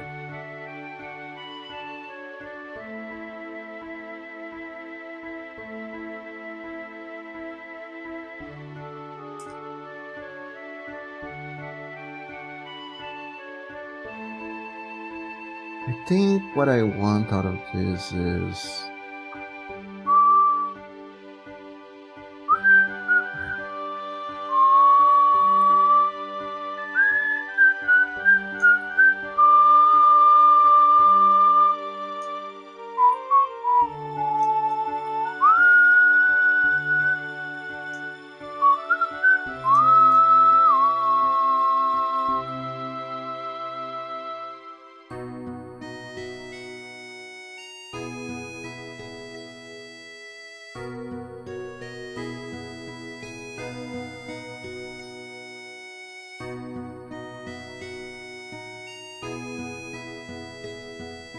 I gotta say though, I think I said this at the beginning of the stream, but I am gonna say it again.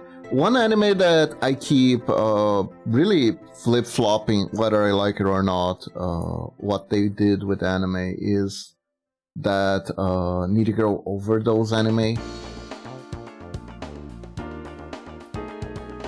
And I'm probably the only one who is thinking about that anime.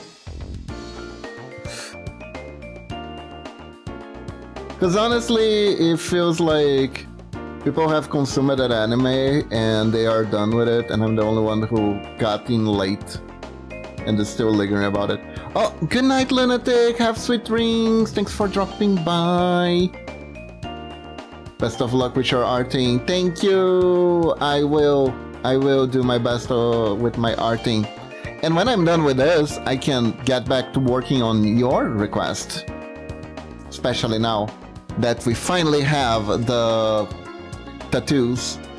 Maybe, I don't know, maybe with luck, I'll be able to actually start working on it this stream.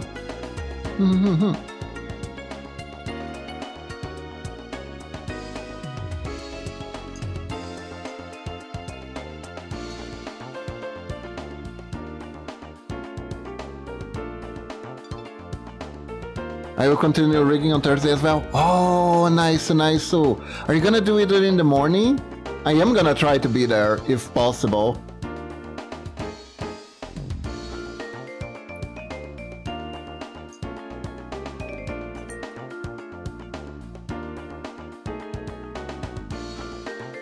It's gonna be great. I do it my normal time-ish. Nice. Your normal time-ish is my morning, if I'm not mistaken.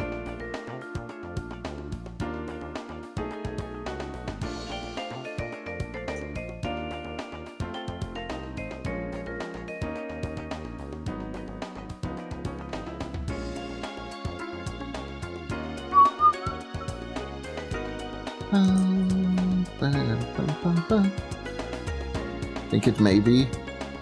Nice. Man, there is one video game that I really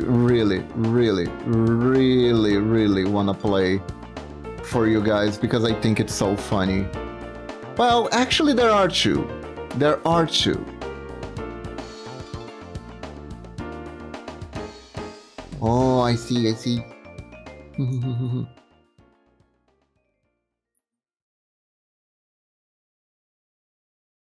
I will try to be there, Lunatic.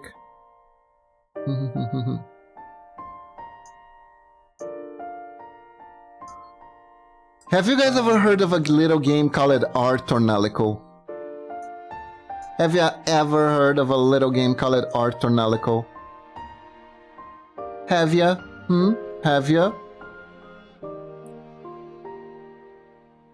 I'll give a hint. It's from the same guys who brought you Tic-Tac Save Life, Atelier Rize.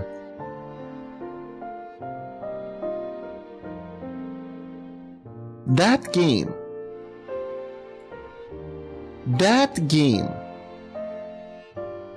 I did them out and the lags I figured out how to do without completely redoing it. Nice! Good job, Lunatic! That is great!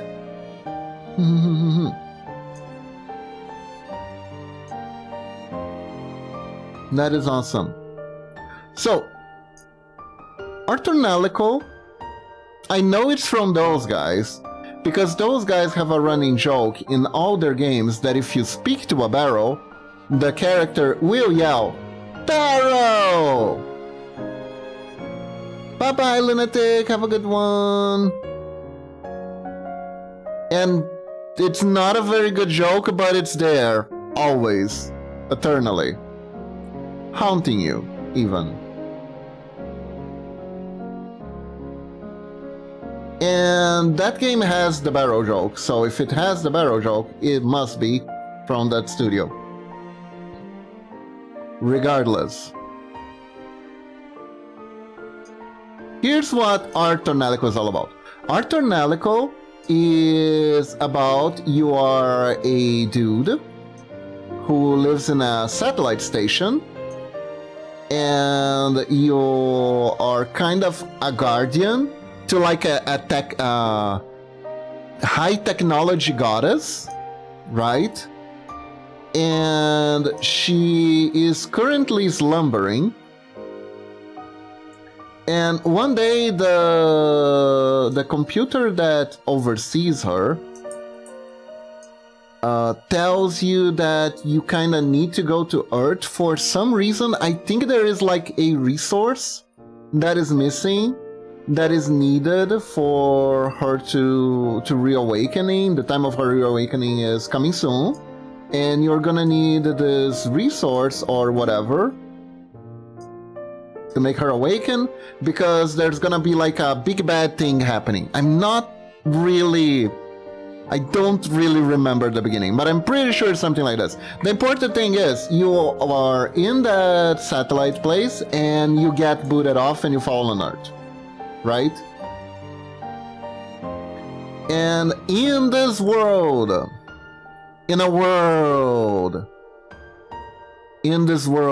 there are special women who have the power to sing magic. They sing and magic happens. In this world, they sing and magic happens. Unfortunately, they can provide great buffs, they can provide miracles, they can help people. Unfortunately, they are also very vulnerable while doing these mystic things, and they need to be protected to perform these great things that are important for everyone.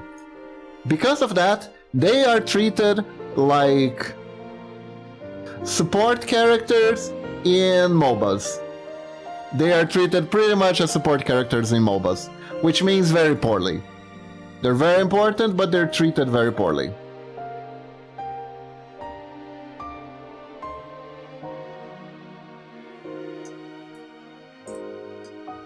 However, you, as the protagonist who comes from space and knows that the goddess, this was a gift bestowed by the goddess, who is very alike the powers of the goddess herself, right? Knows better and knows that you should treat ladies with respect. You need to respect the women, right?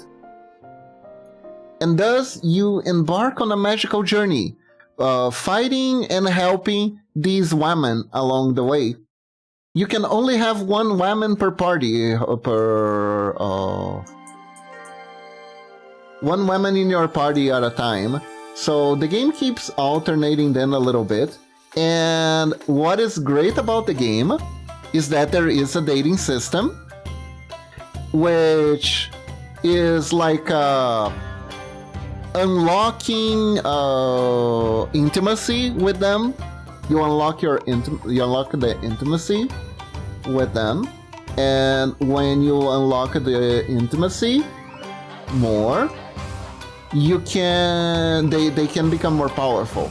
Now, here's where it gets funny, though. Hello, Medina, how are you doing? Hello, hello.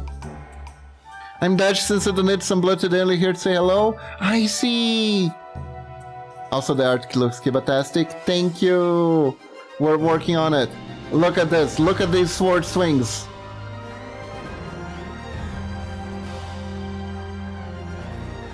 And don't worry, her arm will follow her in the final version.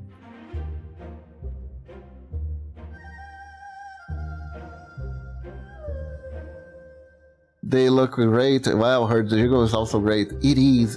Thank you, thank you.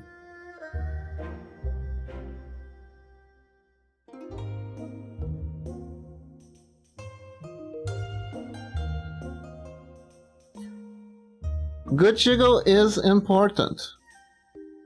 It's very important. So I'm talking art Ornelico today, Medina. I know you're not gonna stick by, but at least listen to this, okay? So there are magical women who sing to cast magic, and you can date them to increase their power.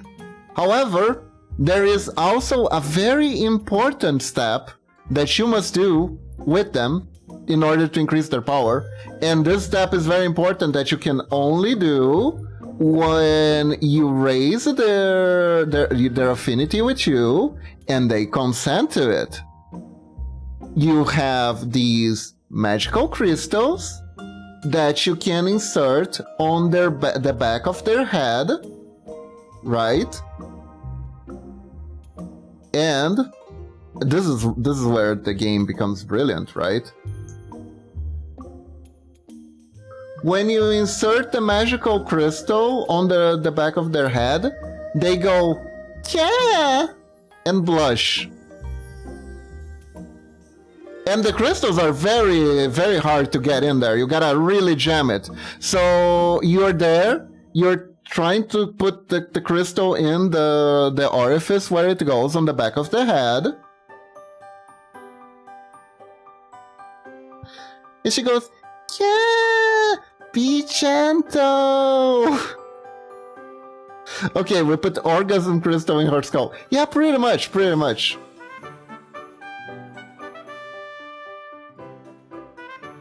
And then we can walk around inside their mind and help heal traumas. Just like in Persona. Kinda like Persona.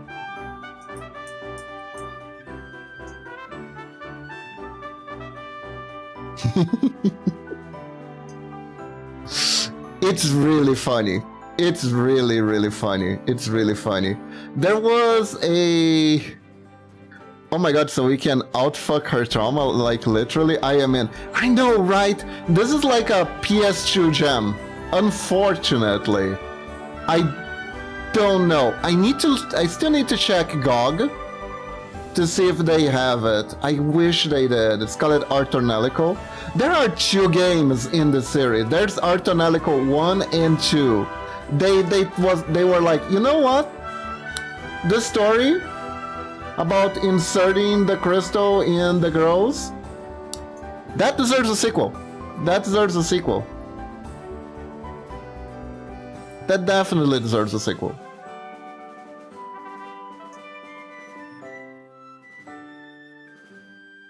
And they did. And like I said, this is from the same people who made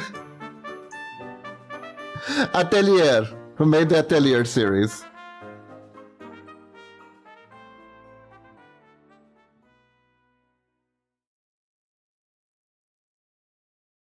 The other one that I encountered during my time that was really the other JRPG that I encountered during my time that was really funny was called Thousand Arms.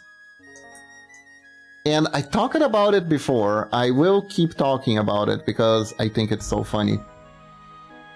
Alright, Medina, go rest, go drink water, go eat liver to recover iron.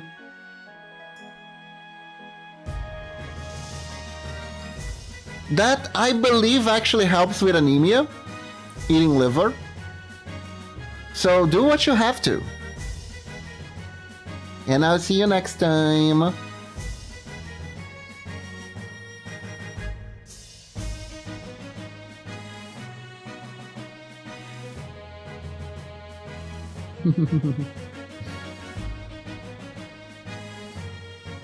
Thank you for dropping by.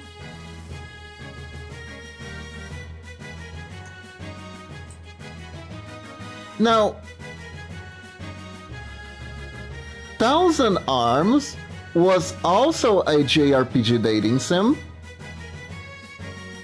and I quite frankly find those fascinating. I find those fascinating because they're trying really hard to include the dating sim aspects, not only as a thing you can do, like if you're playing Final Fantasy and you have the ability to have a cute little date with Tifa, for instance. But as an actual core mechanic of the game, it's like, no, you must date these women. These women must be dated. For the sake of the world, they must be dated. You need to date all of them, otherwise the world is in great peril. So, the magic system is tied to dating in that game because you are a blacksmith, a magical blacksmith, and your magical blacksmith powers get stronger if you have a hot woman next to you. Because you can transfer the hot woman's mana into the weapons you are forging. Makes sense to me? Exactly, right?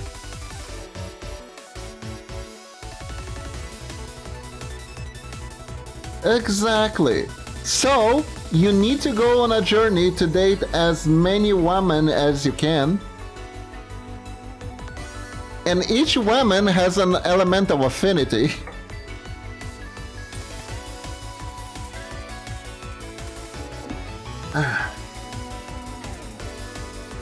So you have to go out on dates and do the dating thing, which is basically trying to figure out what answers will please the women. Like you're a sociopath, even.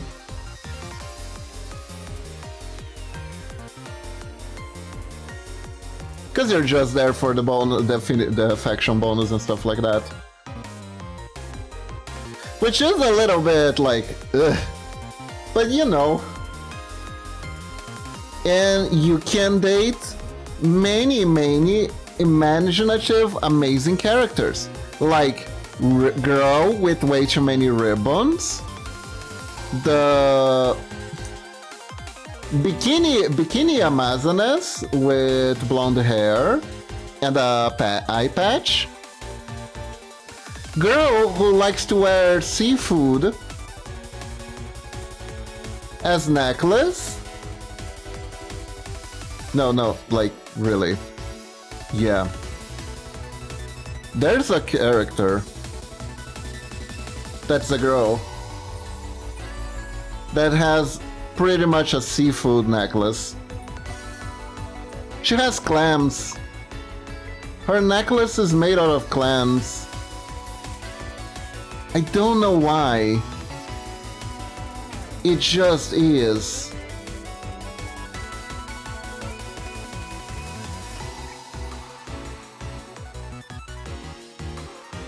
And she has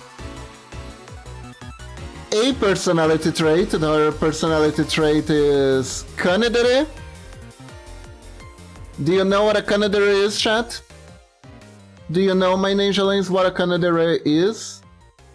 A Kanedere is one of, I think it's the most underused Dere archetype, right?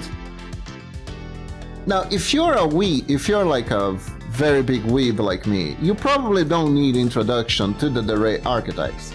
However,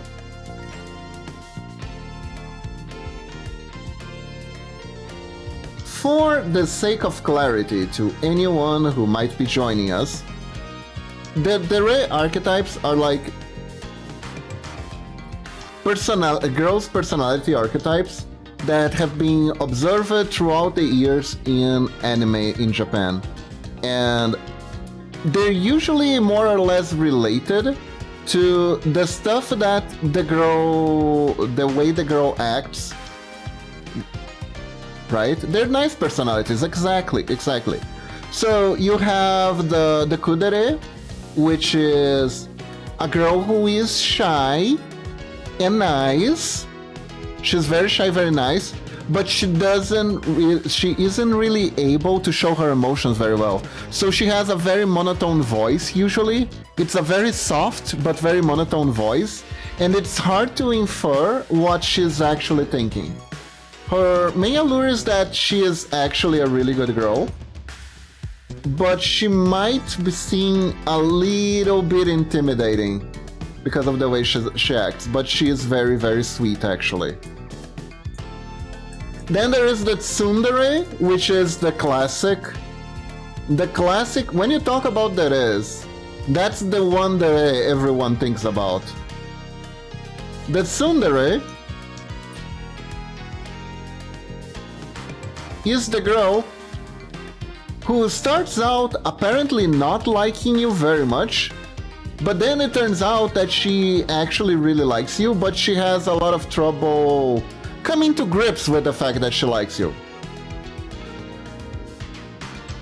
So she will bully you, hit you, berate you, do all that sort of stuff, but really she's actually in love with you. There are people who love this trope, there are people who hate this trope. There are people who say this trope is a bit too wish fulfillment of like, oh, you were bullied by girls when you were younger? Turns out they were actually into you, guy. Truly, I swear. Regardless, that is a very common trope. A lot of people enjoy it. There's nothing wrong with that. Okay, let's see the arm movement. And the Kanedere. The Kanedere is a little bit more problematic. I'm not gonna lie. She is, I think out of the deres, she is one of the more problematic ones. Kanedere has an English word for it. Gold digger. Kane means money, dere means likes, so she likes money. As long as you can buy her expensive things, she likes you. Second, you can't afford shit, she moves it on. So it's literally someone who is like a more superficial and cares more about money than you. So it ends up being underused. Like, it used to be more common. I believe the first Kanedere was actually from Ramahalf, which is the middle sister from the three sisters. Like, the love interest is the youngest sister. There is the older sister, which is very Onechan that is very soft Onechan coded, and the middle sister is a Kanedere. So basically, she just takes advantage of people and get their money. And it's like, oh, she does it in kind of a cute way, and you're like, I don't know, man. I don't know. She is literally trying to get your credit card out of your pocket. You sure this is the girlfriend you really want? Okay. So yeah, so there is a Kanedere in that game. There is a Kanedere in that game with shellfish necklace and short hair. Fuck me. Let me grab that. Hold up. I think I can find the girls. Let's see. 1,000 arms. Girls. Now, there is one very funny thing about the game that is called 1,000 Arms, and you actually do not unequip your weapons at any moment, you just refine them. I find that kinda hilarious. It is kinda hilarious.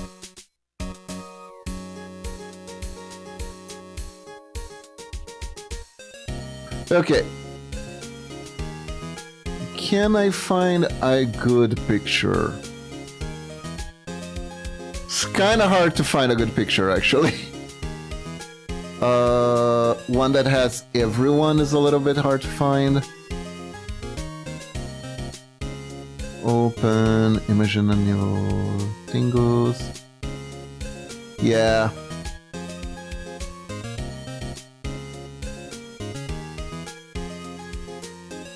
Hold up. Let's see if I can get a few of these in here. You can only find the clamfish girl upper part. People really don't like her. The weirdo cosplayer has more art. Interesting. I like the protagonist design though. Oh, there she is. I think that's AI. Yeah, that's AI for some reason. For some reason, someone was like, you know what we need? We need AI art of 1,000 Arms, the PS1 video game. That's what we need in the world right now. Weird. Okay, I think I found enough of them.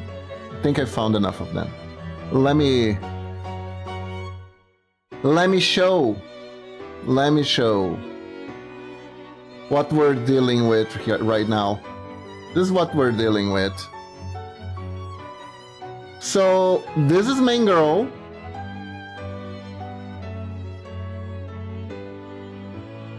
Main girl has really big ribbons as shoulder pads.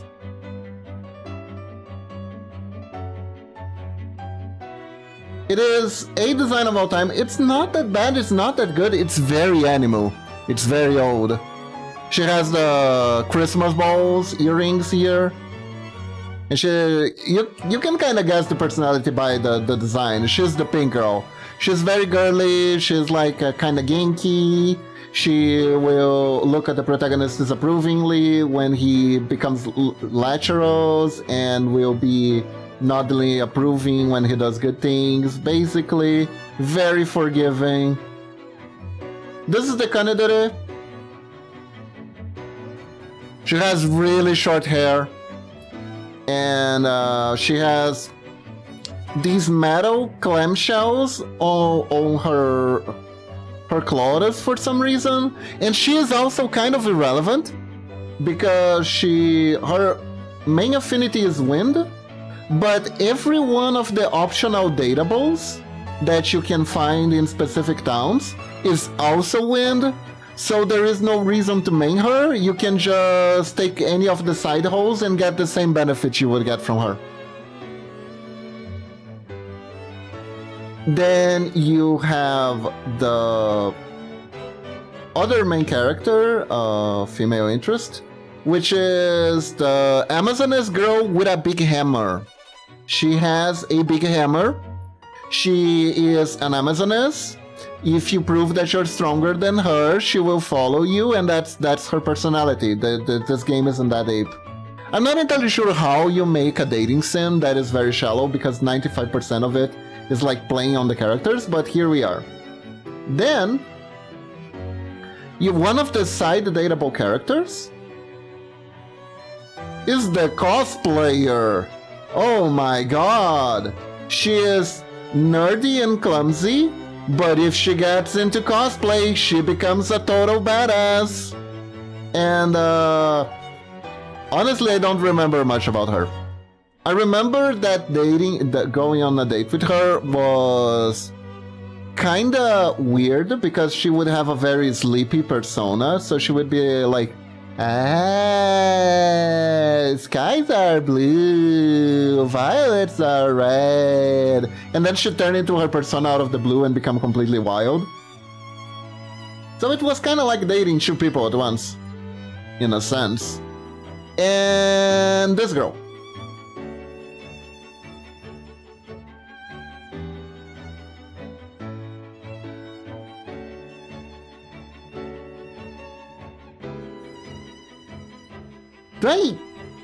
Where do I begin with this? Yeah? You are looking at a girl with a frog hat, a blue polka dot outfit with ties, there is no other way to put it, a clown clown shorts, and mismatched socks. And a rocket, a rocket thingy. Does she fly? Maybe. Her thing was she likes toys and gadgets. And you better say you like toys and gadgets and nerdy stuff around her, or she will hate you. And that's it. There were a few other girls here and there. I think there was like a sage person or something that you could date too. But it wasn't like... Well, the game isn't exactly a masterpiece, but it is really, really funny because of all... It's so tropey. It's like so tropey. Like so tropey. It's almost like if you want to make a... If you need to go on like an archaeological dig for like old anime tropes, you can just go to this game and you will find everything you need. It is in fact pretty amazing in that regard. I don't even know what kind of dere she is. Toy dere? Collector edition dere? Otaku dere? Is otaku dere a thing? Hold up. Is otaku dere a thing? I don't think it is. Even though it should be.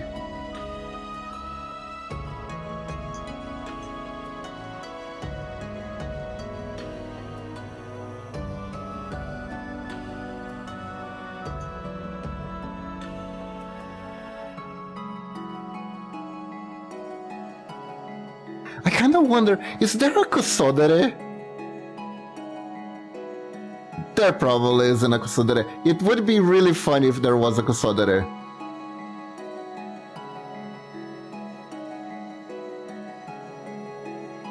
Because kuso mean garbage. So it would be literally like garbage dere. The ultimate your waifu is garbage. The kusodere would be the garbage waifu. The ultimate garbage waifu. You know what could actually compete for kusodere though? That Yoni, the character from the Yoni Neko anime. If like you're gonna make a claim of to the title of kusodere, that would probably be the one, like the wife that farts at your face, and not because it's a kink you enjoy. Which, by the way, the anime is like the gross out humor in the anime. There is like one scene in like the latest episode where she straight up pulls her pants out in front of her landlord to fart at his face, so he will be knocked out and she can take out the nicotine patch that is slowly killing him because she put it there without knowing that it would have that side effect. So she farts at his face to save his life, and I'm a little bit concerned. I'm a little bit concerned because that is a fetish to some people, and I hope it doesn't go in that direction. Anyways.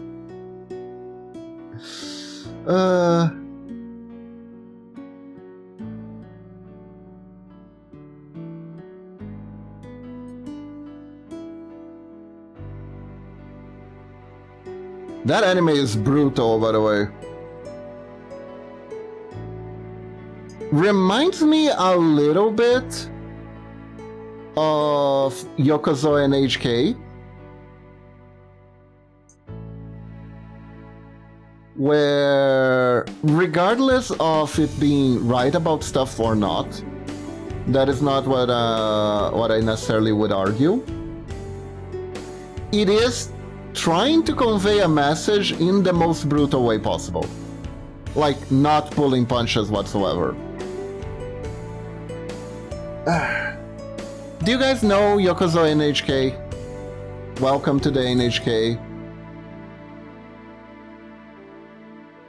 Brutal anime from the 2000s. Absolutely brutal anime from the 2000s about NEETs. Main protagonist is a NEET. He is not a cute girl. He is a dude who honestly just develops a severe social anxiety for an almost banal reason. He had a senpai he respected that quit going to school, then he ended up quitting going to school. Then he kind of had like a COVID effect, where he kind of just forgot how to talk to people properly, and became extremely broken, essentially, when he ended up becoming a total NEET without like anything.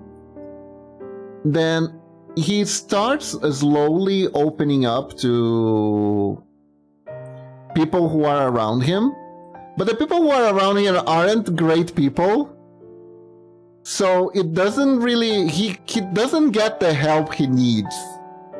Part of the comedy is in that though, that he really needs a very specific set of people to help him, and he doesn't get that. He doesn't get that at all.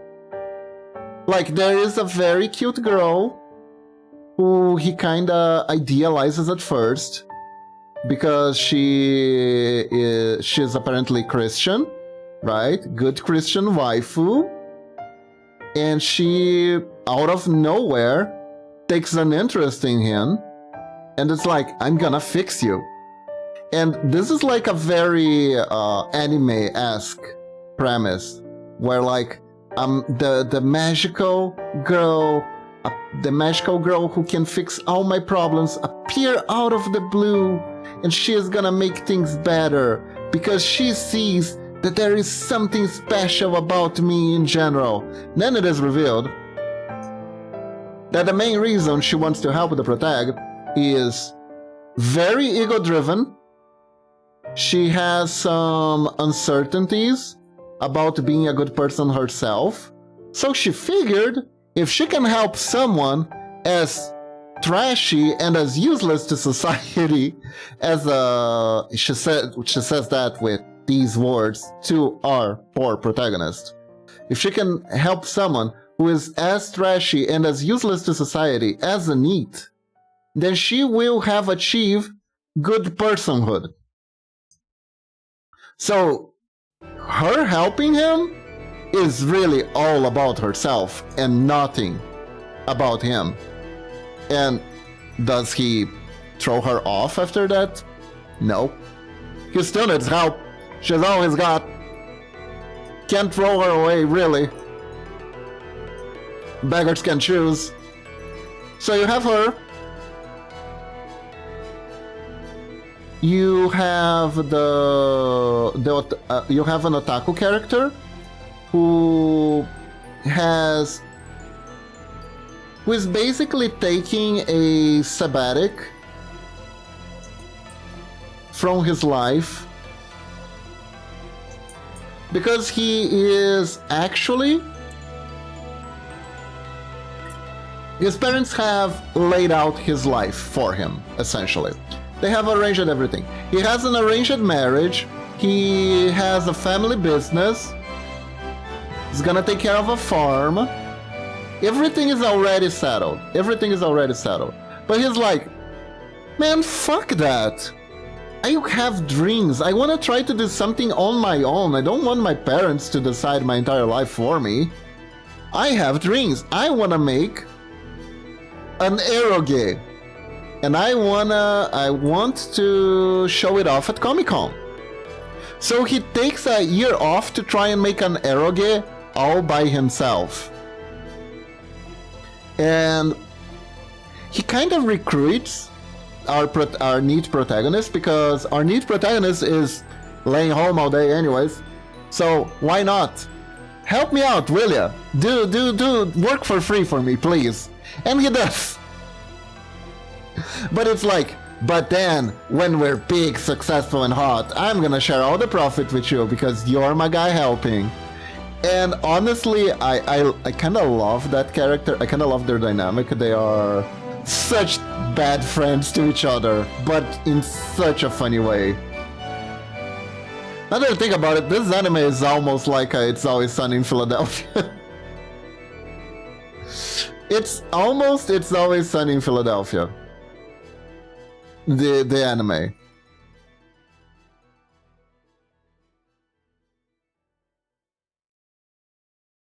And dude, I feel like I don't understand why the protagonist became a NEET in that anime completely. It's not that easy for me to understand. But it is like super easy to understand why he continues a NEET with these people around. Like, for fuck's sake. Every single possible trap that is laid out in front of him to not work on himself at all. He goes through them like he's following a guide.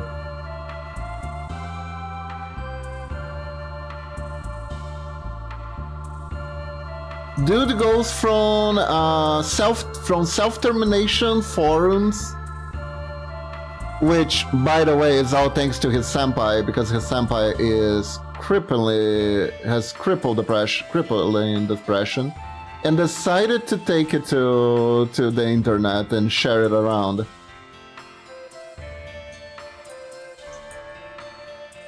The senpai not very good person, by the way.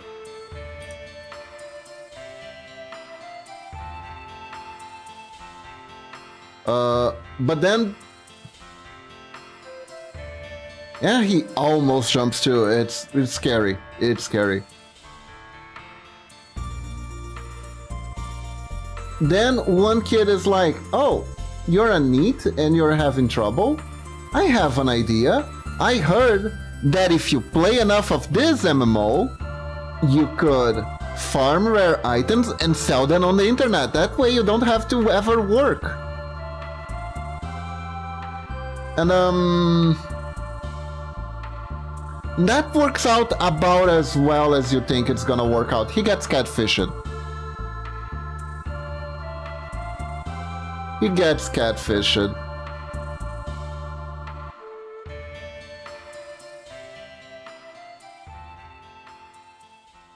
Okay. I honestly do really like the internet arc a lot because it is really funny. He's developing this relationship that is with this healer girl that he found in the game. And then, like I said, because he is not surrounded by the best people, it turns out that the healer girl he was in love with was actually his otaku neighbor, who decided to do that because he knew if he got too into the game, he wouldn't have time to work on their project. So he decided to do that to scare him off ever playing an MMO again.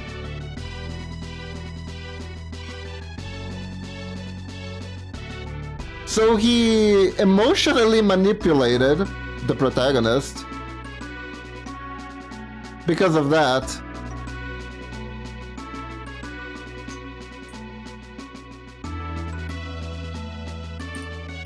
And traumatized the shit out of him too. A little bit more.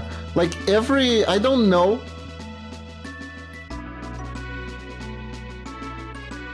I think every time the characters do something, they only make him worse.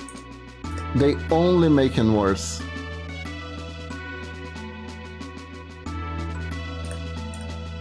There is one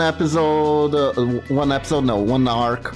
Nothing is solved in a single episode in this, by the way. Everything takes forever. Everything takes forever. He gets suckered into MLM schemes for this there's like vitamin supplement that can cure being a NEET. According to the person selling it, obviously it doesn't. But it's like, no, the reason why you're depressed is because of nutrition, and this can absolutely help. Like, at first it's like, oh, you're selling the product, right? But no, in order to actually be able to purchase the product, the only way you can truly purchase it from the girl, because the girl was also a pawn in the MLM scheme. The girl had like the girl who conned them,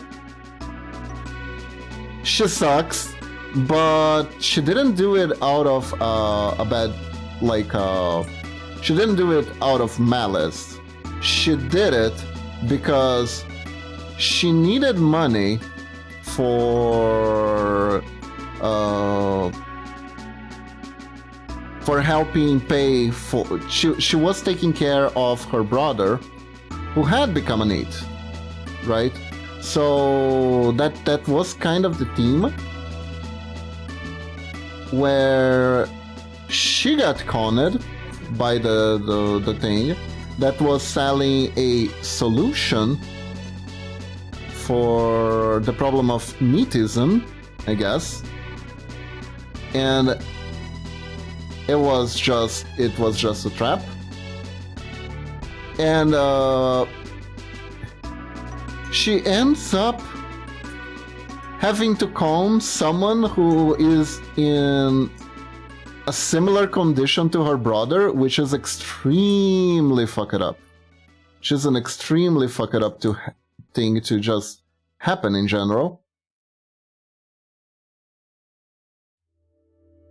The main thing I sort of dislike about that one arc was that somehow it wrapped it up very nicely for the girl who was conning the protagonist, but the protagonist continues to be screwed by life, essentially. While every single problem in that girl's life gets, like, fixed immediately.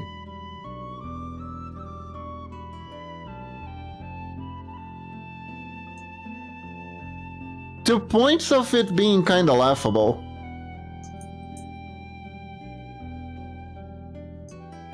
That show is far from perfect, but I still think it's like interesting to watch regardless. Very interesting to watch. Let's see. If you can handle the subject, obviously. Because it is one of those pieces of media that is not a pleasant watch.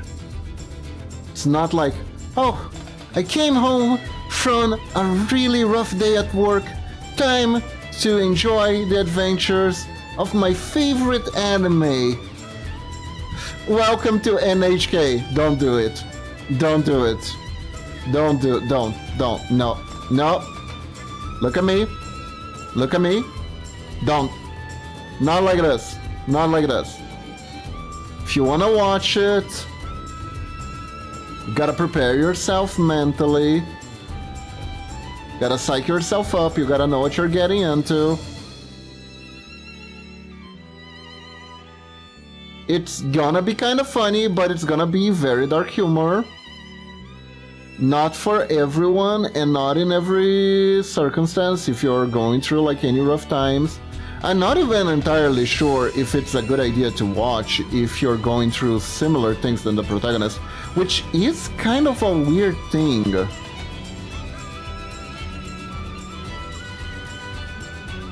To think about. Because at that point it does become a little bit like, okay, so this anime is discussing this topic which might be relevant for a lot of people who might be going through the same thing as the protagonist, and you're telling me people who are going through the same thing actually shouldn't watch because it's gonna make them feel bad about themselves. It's... Now that I think about it, that's kind of fucked. That's kind of weird. That is kind of weird.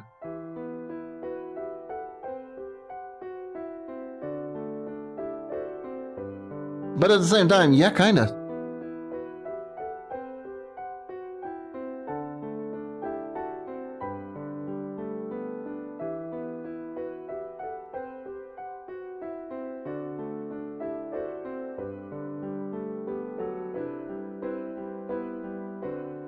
Okay.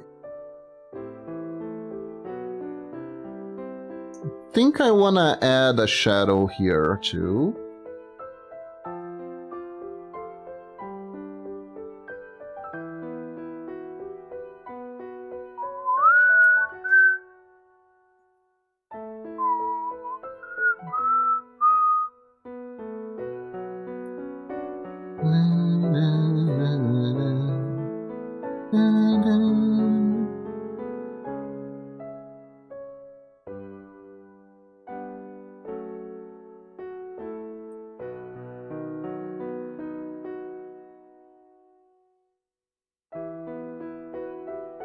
It can be... It is interesting now that I think about it. Anime, and there was a lot of anime in the early 2000s that were like very trying to not make you feel good. You know? Especially compared to nowadays. It also is pretty funny. Now that I think about it, that one scenario I was talking about, like the guy who comes back home, it's like, oh, I can't wait to watch this, and it's like hyper depressing, and it's like, ah, what a great time. Just thinking like, ah, time to kick back and relax and watch some nice, wholesome Elfen Lied. It's like, wait. And you can't even be like, are you good, bro? Because in theory, if you're not good, bro, you wouldn't be able to watch it. So yeah, technically the person's good. I remember there was like a quote I saw the other day that was a guy talking about how people seek what they lack in life in fiction.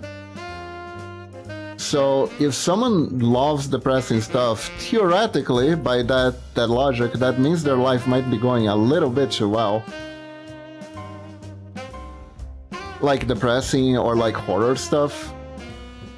And they're looking for to get a little bit of stress because they don't have enough stress in their lives. Look at that booba shadow. Nice.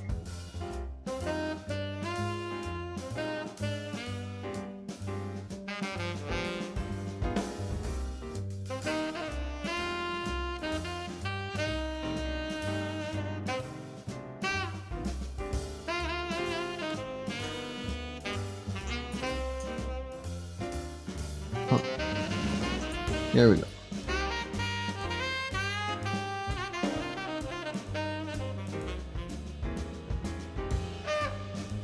Hello? There we go.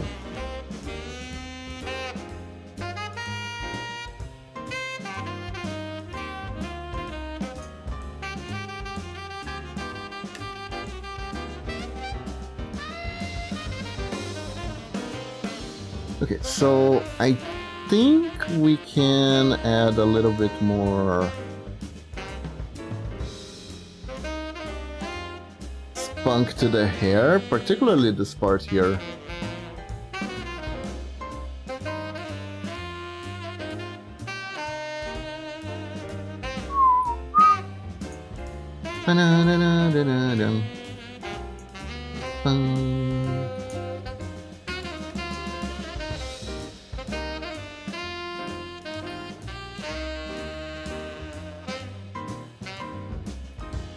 Now, back when I was younger, I just watched any anime for the heck of watching it.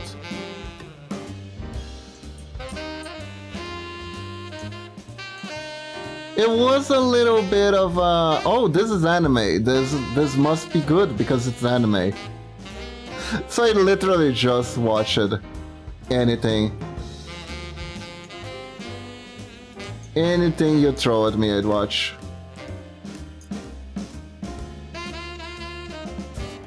And honestly, I kind of like that. I kind of like just watching anything just for the sake of it sometimes.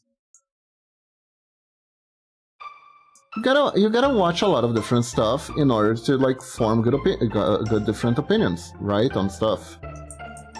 Not even good opinions, just opinions in general.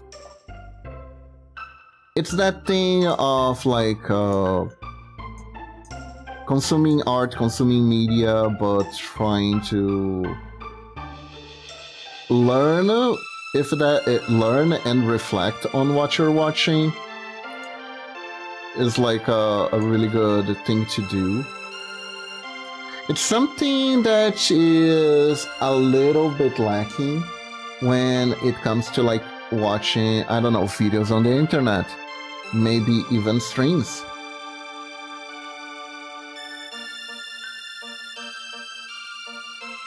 Are you watching my streams consciously, Angelings?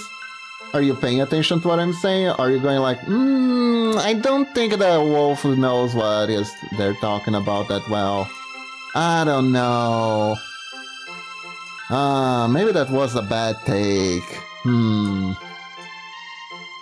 And then when you do that and you're like, I don't know if that wolf is talking. I think that wolf is talking shit.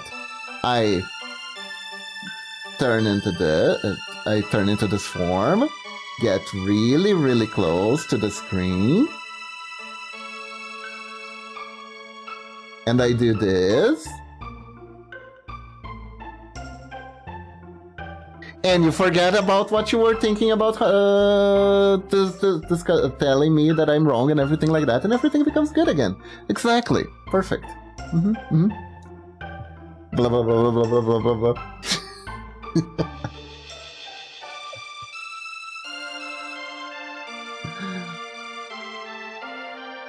Yeah. There you go. Perfect.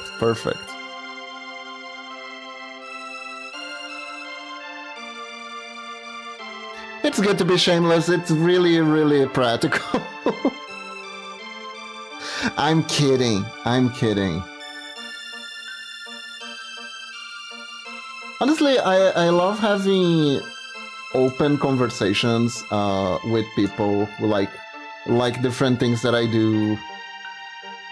And I do find it really, really funny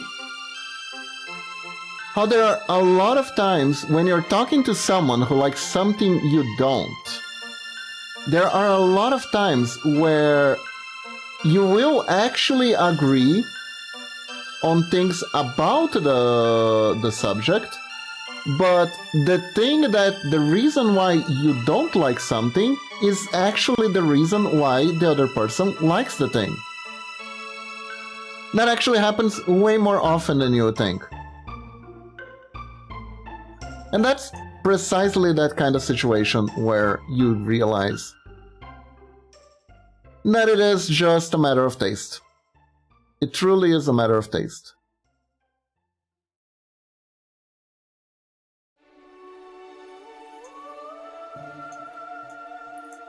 Like, there are plenty of horror movies that I don't like because I think it's too gory. And there are plenty of people who love the same horror movies because it's gory. Sometimes to the point where it's funny to them. Like Momoshi. Nah, she doesn't like gore fest too much. But she didn't really mind them too much in the... Oh, what was that movie? Until Dawn movie. Yeah. Which is apparently a prequel to the Until Dawn game.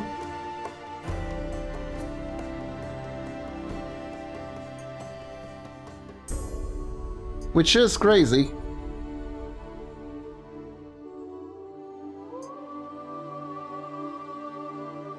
I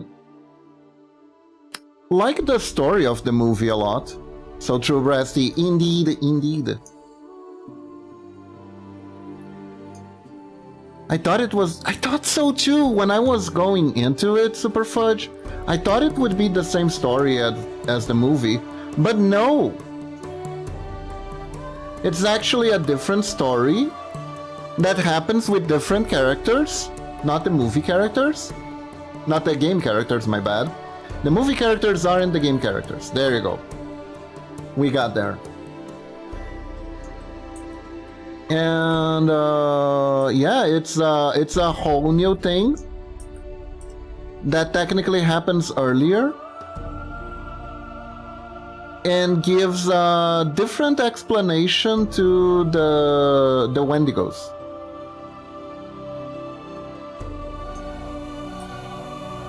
It gives a different explanation to the Wendigos in the...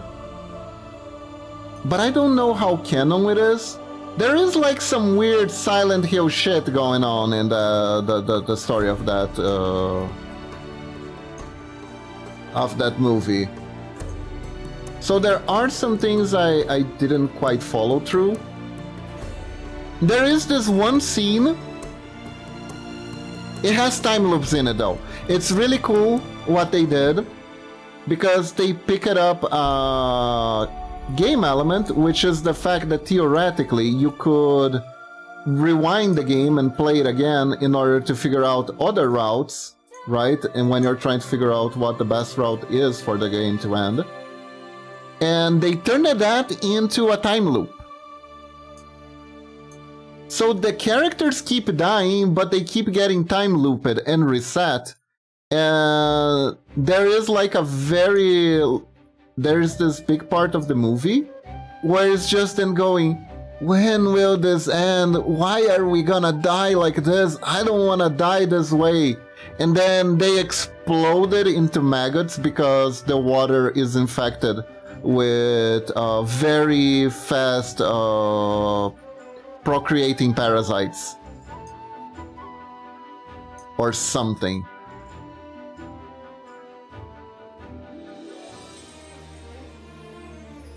And there is like a payoff to that in the end also. Because ultimately what helps them escape the time loop, well, some of them anyways, is what they learned during the time loop, what they learned by dying a lot, helps them escape. So it's honestly kinda like ReZero. It's kinda like ReZero.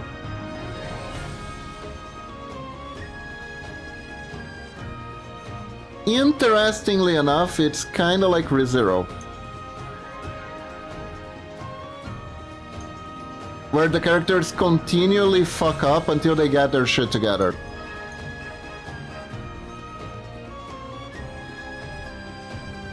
Which really is the power of save points. Truly the power of save points is you fuck up until you get your shit together.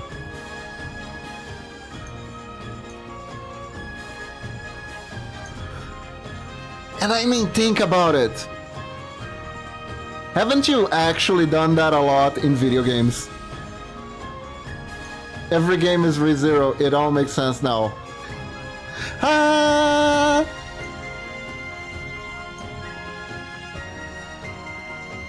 No. I mean, technically Dark Souls. Kinda. Because I think one of the main things about ReZero is how brutal the consequences for fucking up are to the protagonist, to Subaru. Right? It gets to a point where it's just very hard to watch for a lot of people. There are a lot of people who can't watch ReZero because the deaths are a little bit too much. A lot of people refer to it as torture porn and stuff like that, and honestly, I can't completely argue against it because some of it is very brutal. The idea behind it, I do understand the idea behind it, however, which is like, just because otherwise fucking up wouldn't have too much stake, right? If you can just come back from the save point, theoretically, there isn't like it's not like a really big issue. It's not something that the character's like, if the character was like, oh my god, I need to think constant about this or I'm going to die, a part of you would go, yeah, but then you get back again anyway, so what's the big deal?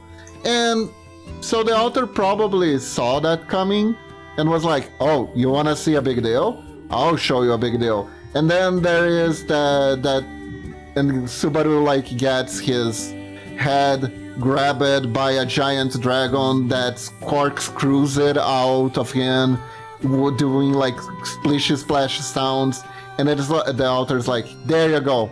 There's the problem with it. You don't if you are squeamish and you don't want to see the death scenes, kinda where the anime actually works better for you in that way, because it is like you kinda are really rooting to the protagonist to not fuck up, because something unpleasant is going to happen that you don't want to watch on screen instead of the protagonist winning. But also, why should you watch something that you think is unpleasant? You can just, you know, turn off and walk away. At which is the point where the story needs to be really compelling. And maybe the people who end up watching end up being the crowd that is like, oh my god, did you see how that head popped off? That was amazing!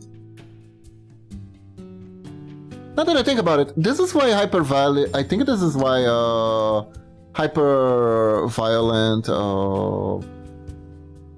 properties end up getting some interesting fanbase.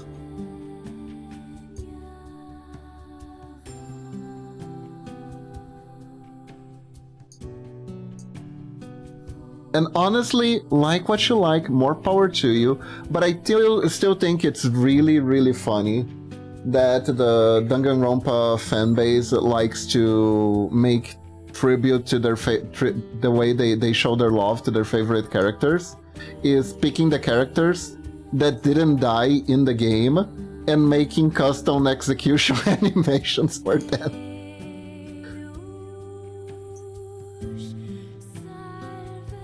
Being like, you know what? I really love this character. This is their custom death animation. This is how I want them to die. This is the horrible execution I have thought out just for them.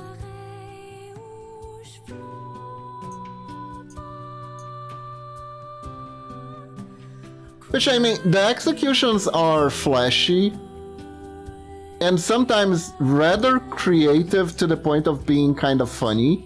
They're kind of funny also. But it's still like conceptual, so I understand it. But like from a conceptual level, it is kinda... Wait, what are we doing? Should we be doing that? But again, like, it's just kind of funny to point that out. I don't actually... You do you.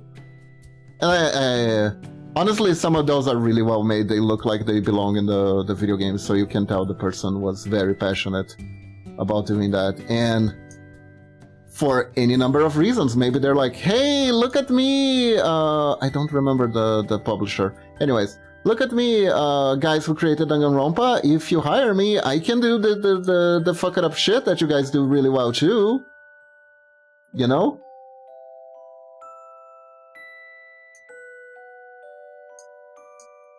People have funny ways of showing their love, is what I'm saying.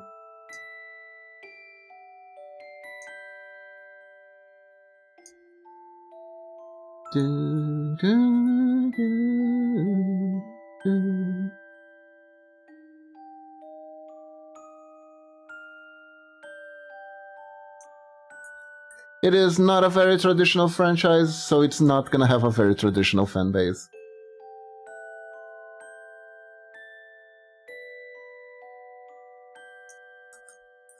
But unfortunately, even though I know all this, it will not stop being funny to me.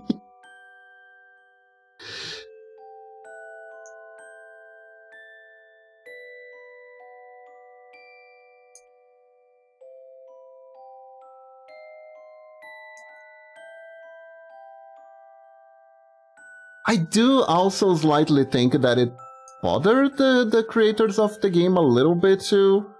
At least that's the vibes that I got from the Danganronpa 3 game. Where there's a twist ending that kinda picks apart on the fanbase.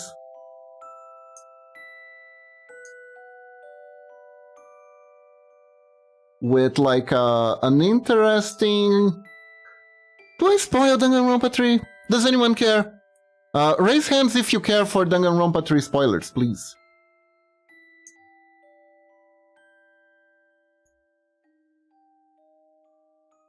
Does anyone care?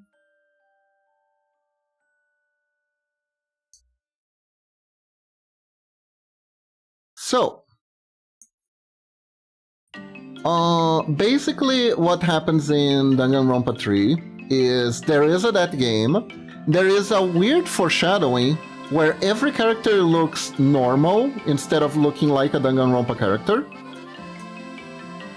And then there is some weird casting and the story resets, but everyone has their very Danganronpa getup. And it is revealed that in this version of Danganronpa, is actually a reality TV show. And everyone who is taking part in the killing game actually consented to it, because they are just such huge fans of the show that they had themselves offered themselves as tribute, because they just think that the killing in Danganronpa is pretty neat, and they would do an awesome job of being the killer or being the detective. And they apply for these roles, and once they're inside the game, they have their memories wiped. So they can be, you know, scared of what's happening more convincingly in order to do a good spectacle for the people who are watching. And apparently the reason why the show exists at all is because it's like a perfect future, but people still need to channel their aggressivity. So they do so by watching these killing games. Hungry eyes looking for spectacle of misery and stuff like that.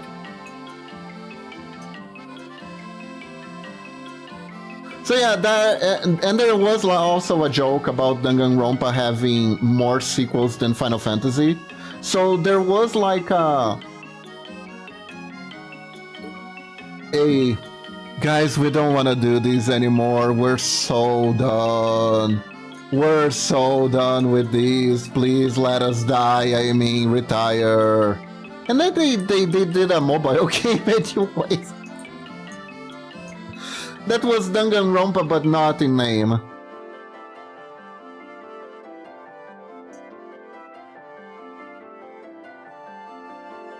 Which, like I said, I didn't say any side was right. I said the relationship with the fans is weird.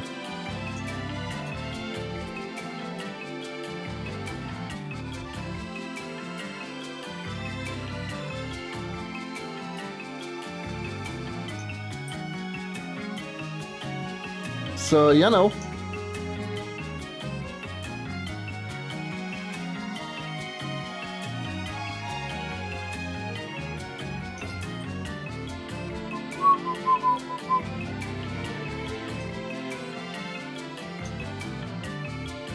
It is what it is. It is what it is.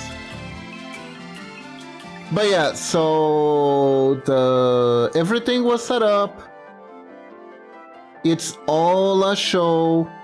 The robot character was a camera all along also.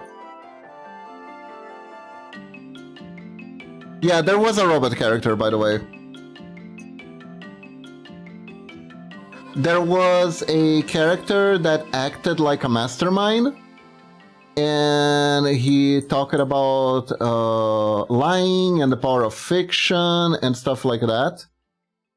And my understanding of that character is he was there to cause trouble exclusively because he figured everything out. He figured out that everything was a lie, except the part where they die, and that they are not who they think they are, and that maybe he was kind of fucked up outside because he joined it voluntarily, basically threw his life away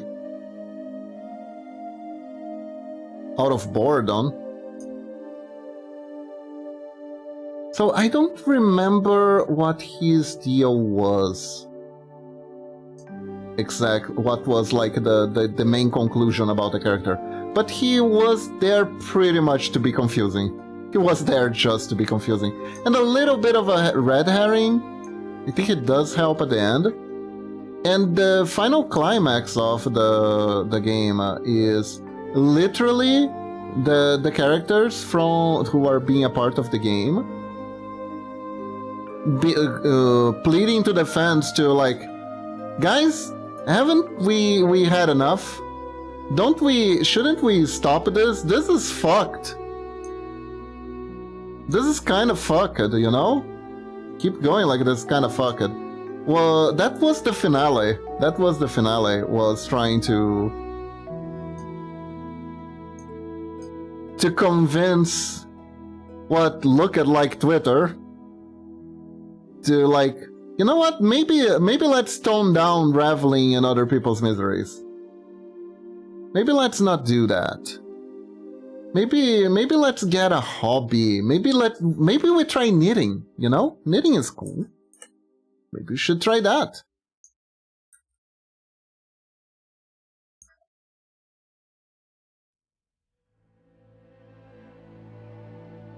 So, wasn't exactly a game that was well received, if I'm not mistaken. Shockingly enough, when a creator tries to fight his fanbase, it tends to not go well.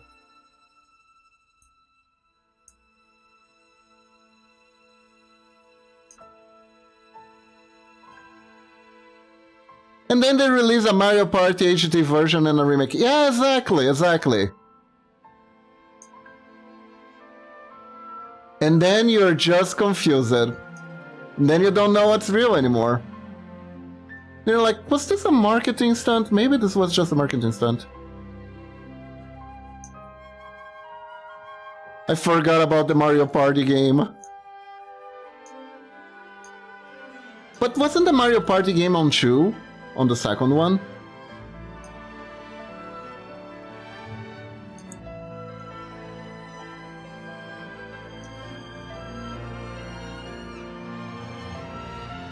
Also, they don't have to like work too much on the remake, you know. The script is already there.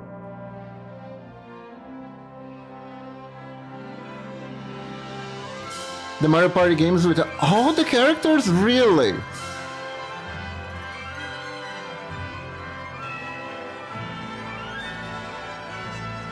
Isn't Nagito broken in that though? If they have the cannon powers, Nagito just gets whatever dice roll he wants.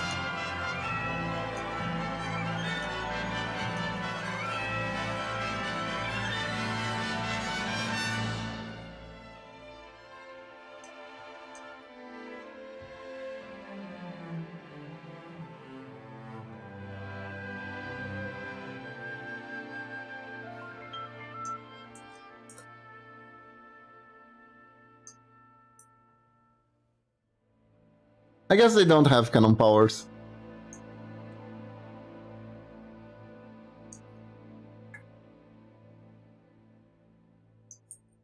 Which is also a thing the anime had, which was just mutant level superpowers for some of the characters.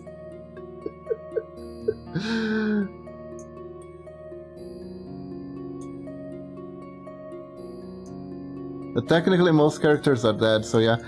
Ironically enough, all characters from the second game are okay.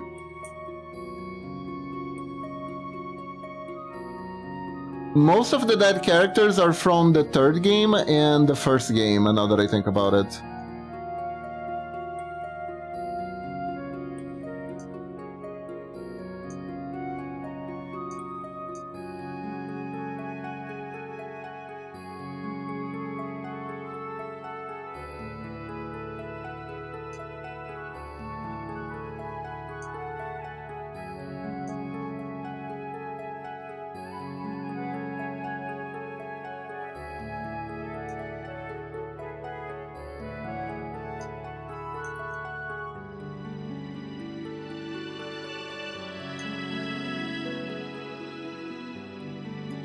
It do be what it do be.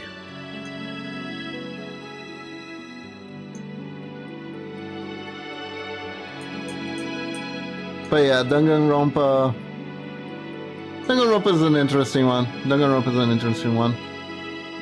I wonder if my niece is still into it. She probably already forgot about it.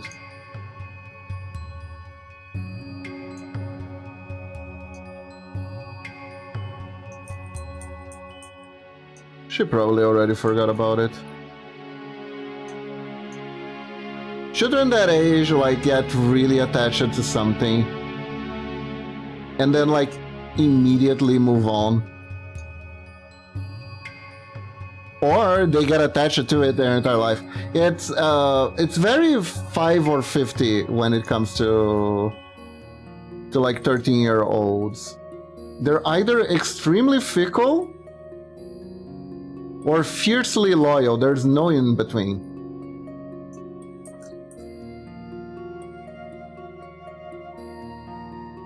Because let's be real, most of the Sonic the Hedgehog crowd got there when they were like 10 or 12 or stuff like that. And it just stuck. Almost like a virus.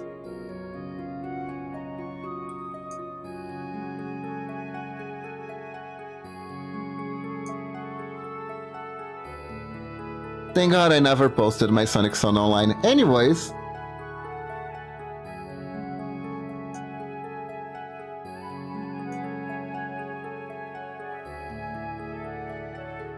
Or did I? Because I remember there was like a brief period of time that I made a custom sprite for it, but I don't think I ever posted it. I wasn't part of any custom, any like sprite mod forums or anything like that, so the only times I worked on editing sprites were exactly for shits and giggles. I'm not so sure if Super Fudge is reacting to that because I just said I made a Sunny Son at one point, or because I said I never posted it and Super Fudge wanted to see it.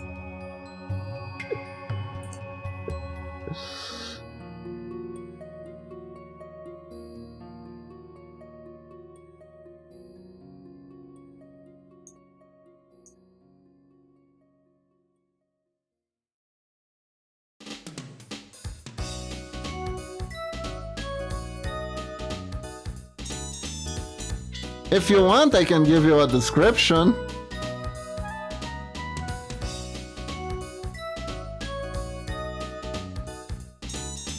Of what it looked like. Okay. So imagine this. Because when I did this, I didn't do it like I'm gonna make the Sonic Sona that's gonna completely reflect my personality perfectly. No, I was actually trying to make a character. I was actually trying to make an OC. And I was trying to make an OC that I thought would fit either the games or the Sonic SATAM. Not Sonic SM. No, that's a completely different thing. That I wasn't making a character for that. Anyways.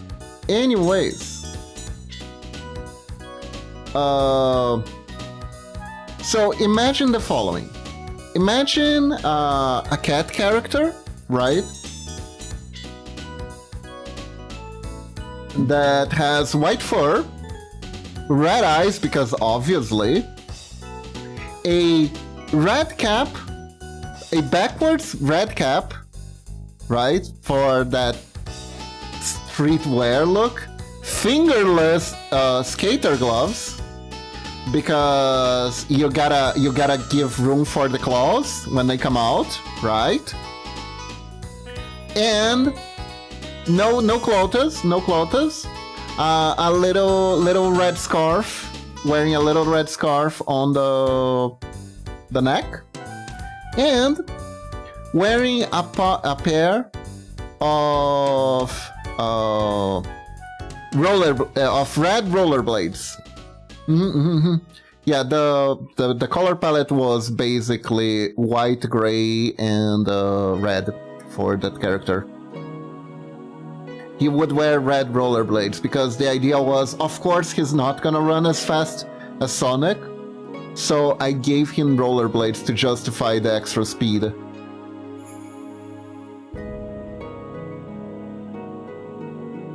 And voila, that was my OC. I remember I used Tail Sprite as a base when I was making him. So there's also that, so he was rather kind of a shorty. Oh my god, look at this.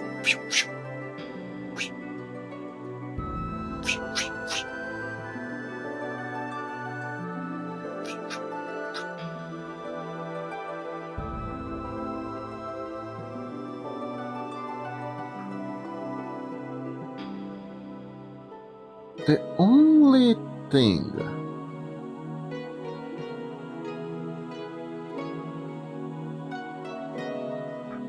that I think we could improve is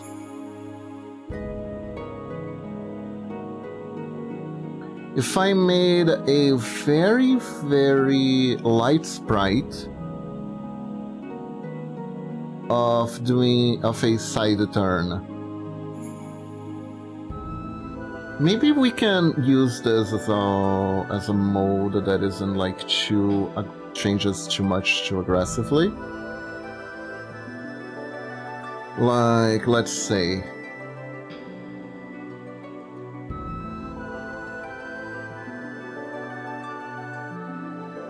take this part of the body here.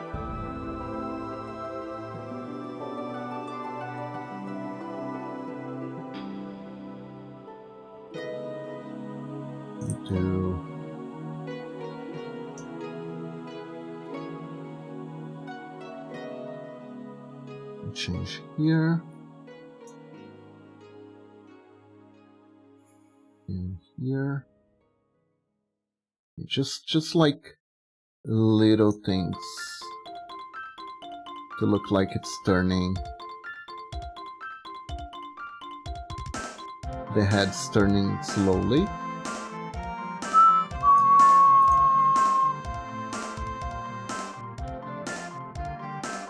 But yeah, that's my amazing Sonic OC. That was my amazing Sonic OC.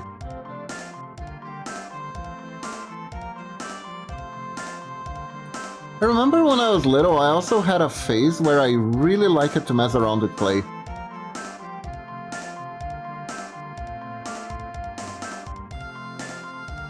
I would buy just a bunch of clay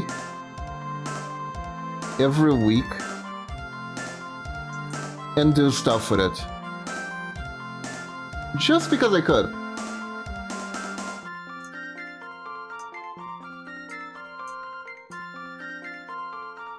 Just did a whole lot of stuff with clay for no particular reason.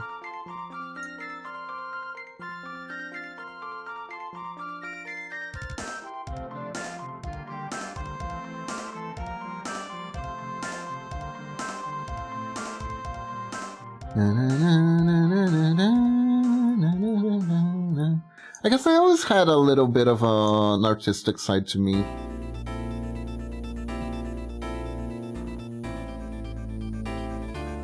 Ever since I was little. I just wanted to make something, you know? Just for the heck of making it.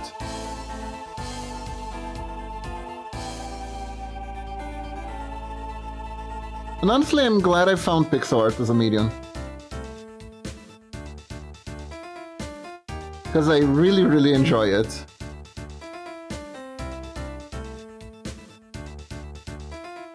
It has always been talented. Talent. That is a word.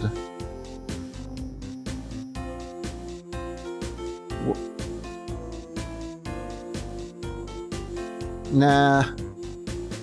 The clay thing I wasn't very good at. Okay, did I get the... Ah, right.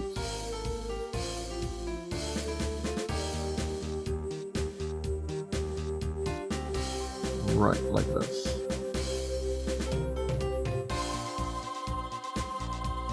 Here we are.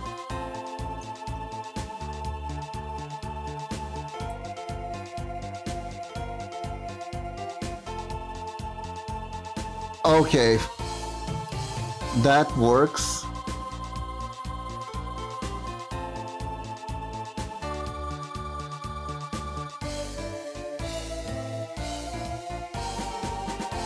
That works actually, but we still need to edit the booba.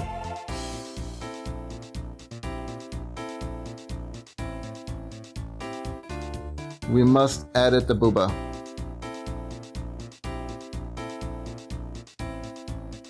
Talent is a word. Talent is an interesting word. I feel like most people use it in a flattering manner, but some people use it in a weirdly weaponized manner. Sometimes against themselves even. Know what I mean?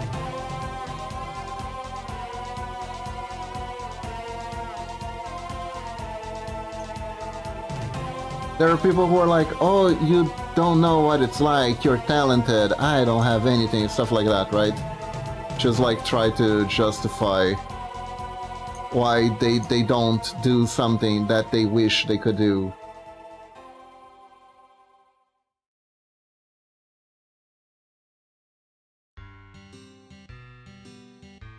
And sometimes they can. A lot of times, actually, they can learn how to do the thing that they think is cool and that they want to do. But since it takes time and effort, and it can be really hard, it kinda can become easier to just make excuses instead. You can channel your creative endeavors into justifying why you don't do your creative endeavors.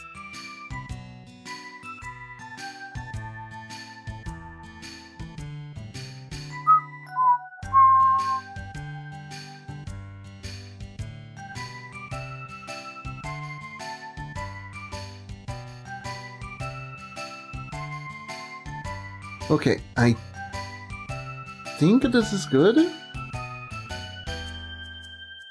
Okay, this is a little too flat. I'm gonna have to create a little bit more filling here. There we go.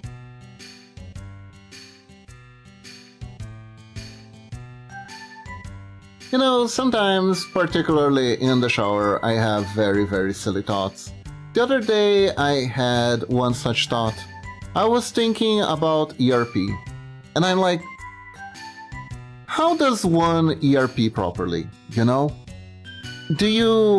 How do you decide certain things, like how big your boob should be? How can you decide that if you're ERPing? Do you roll for it? Do you roll for the length of your PP? If you want to ERP as a foot, do you like have to take a special talent from the talent tree and it's gonna like and you spend points on it, it's gonna reduce your max point? How do you do that? If you level up in an ERP, can you increase your breast sizes?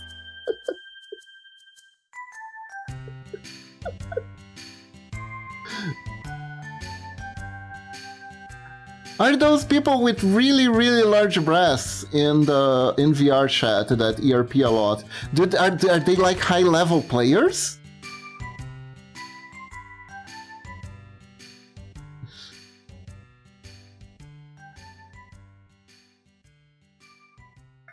You know what I mean?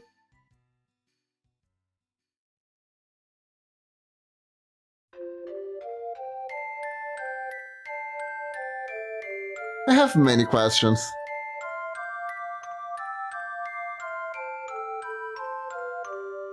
Do you still have to roll for initiative? Also a very important question.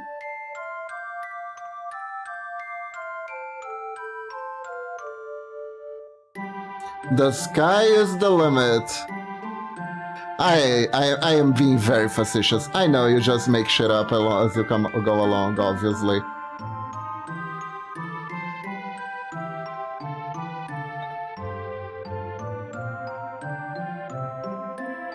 You make shit up as you go along, and it's up to other people to accept it or reject it, because consent is king.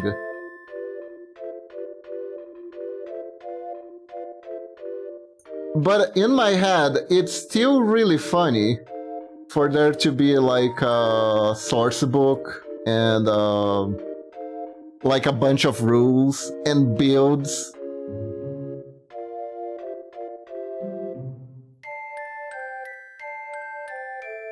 Like a traditional RP. You know what my model looks in VR chat? What do you think? Fair, fair, fair. Hmm.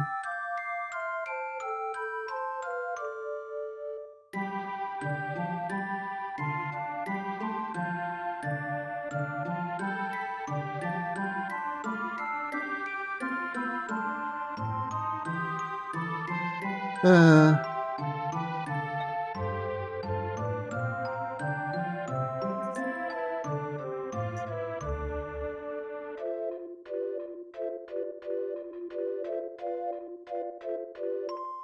reminds me a little bit of my old role-playing days. They weren't ERPs. Apparently there were people ERPing, they just never invited me, which, you know, I'd probably say no, but still kinda hurts that I never got invited, you know what I mean? It's kinda like when you find out that all of your friends are going to, like a disco club, and you hate disco clubs, but you're like, but they didn't even think to invite me? Even though everyone who knows you well knows you're gonna say no, but you're still kind of like, still would like to be invited so I could say no to your face. Which doesn't make much sense, but the feeling is there regardless.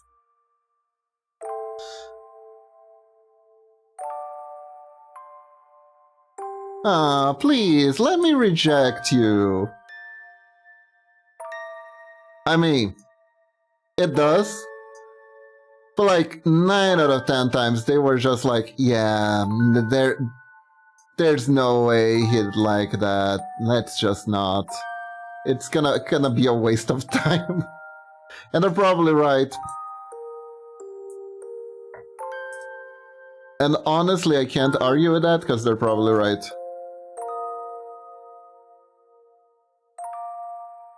And like, it is a thing of like, but I do appreciate being invited. Of course, everyone does. But also, everyone gets a little bit tired of asking for someone who will always say no if they want to go regardless, just to be polite.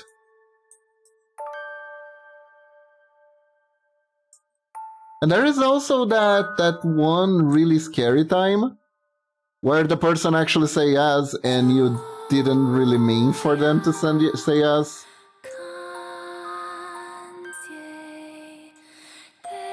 And no one's actually ready to have the person there.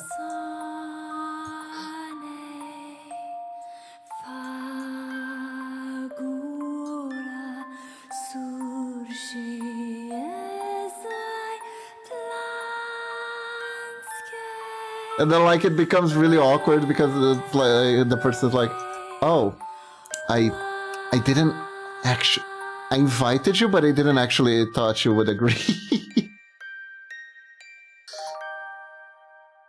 And then the person's like, oh. And then they both like look awkwardly at each other. And you can feel the cringe building up slowly. It's like, oh no, oh no.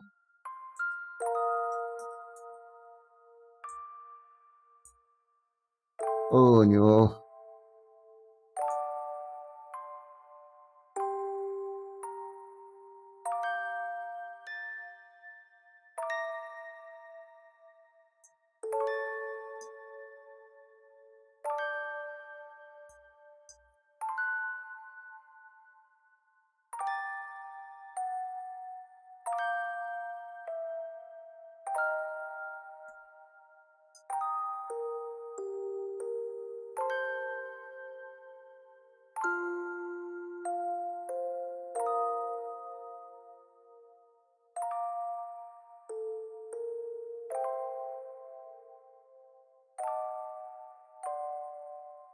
Let's see.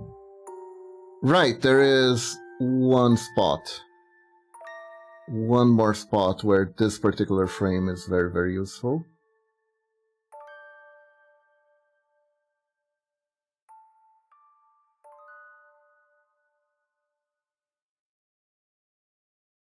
Right here.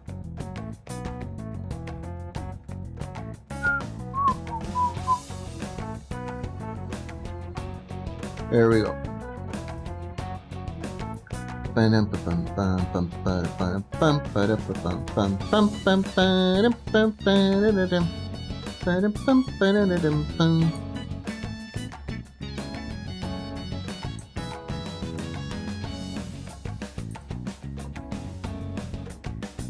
Go. Okay, this is perfect. This is perfect. Look at it. Beautiful. Absolutely gorgeous.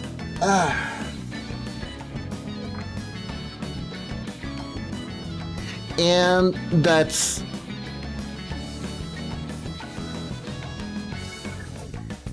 It's pretty smooth, isn't it?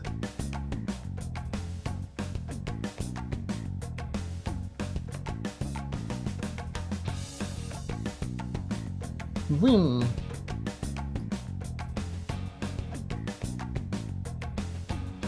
Now, the only thing that's missing is how much bounce we actually need. Because we could, if we wanted to, we could add like an extra bounce here. I'm gonna ask Red later, because we already had the loop here. We just have to readjust the bounce to the side. And it would be nice. Yes, yes, yes.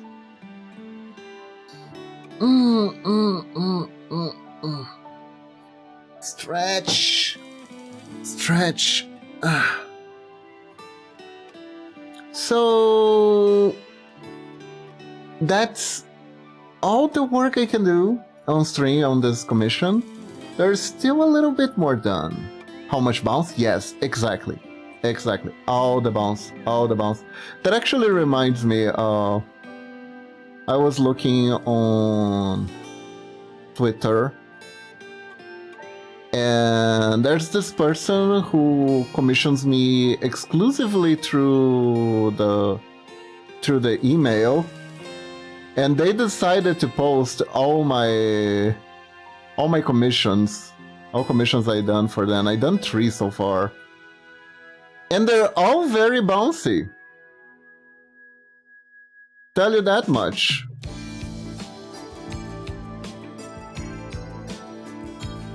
Very bouncy commission.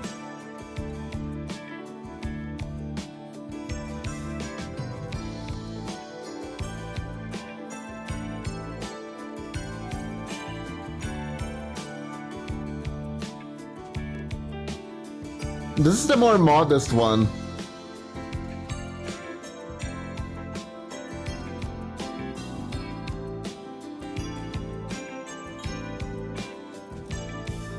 Interestingly enough, that was also the most recent one.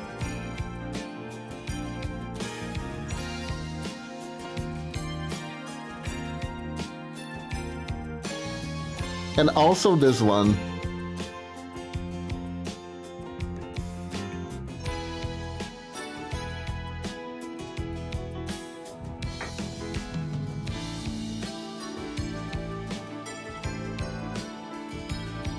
Ironically, the part that I actually had more trouble animating was the tails. I know you're probably staring at the big bouncy things in front, but making the tails wiggle like this, I animated each tail individually to make it then wiggle like this.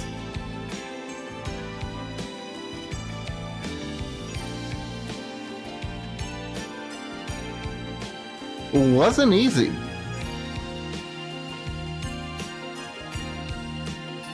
All the wiggles indeed. All the wiggles indeed. If they had asked for a little bit more, I would have loved to make an animation where she like takes a puff of smoke and blows it out. That would have been pretty cool. But they just wanted the idle animation, so just the idle animation I did.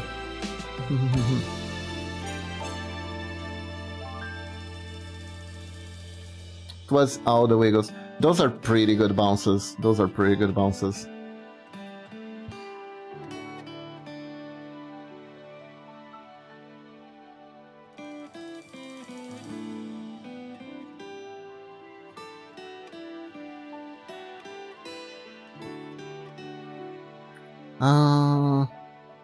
Let's see.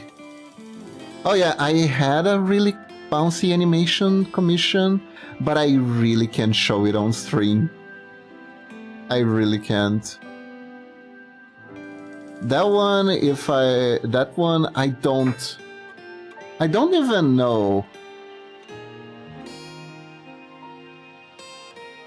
Because it has BA in it, right? And theoretically it's clothed BA, but I don't know if... I think it's like not Twitch friendly regardless. There is BA with Pixelart too, but that's neither here nor there.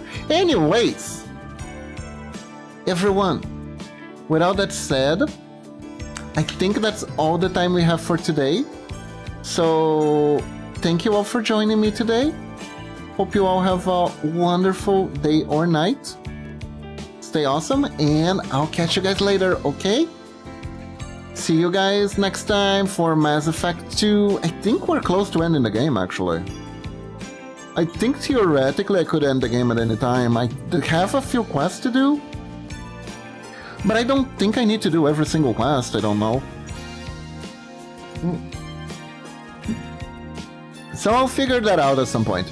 Meanwhile, take care everyone, and let's find someone to raid. Who do we have on today?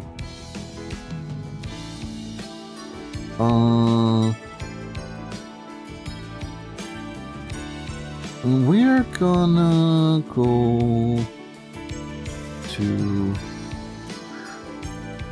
First, let's see if there are any other artists for me to raid on today that are on my to raid list. Let's see.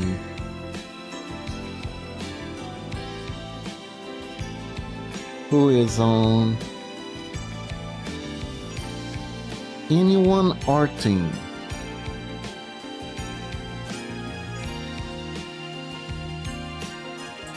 Wow, that's a person I haven't seen in forever. Interesting.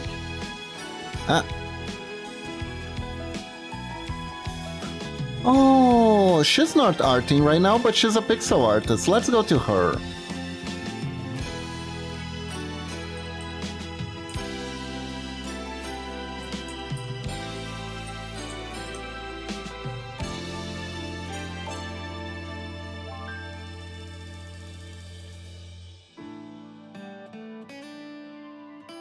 She's very nice, and she's just starting. That's great.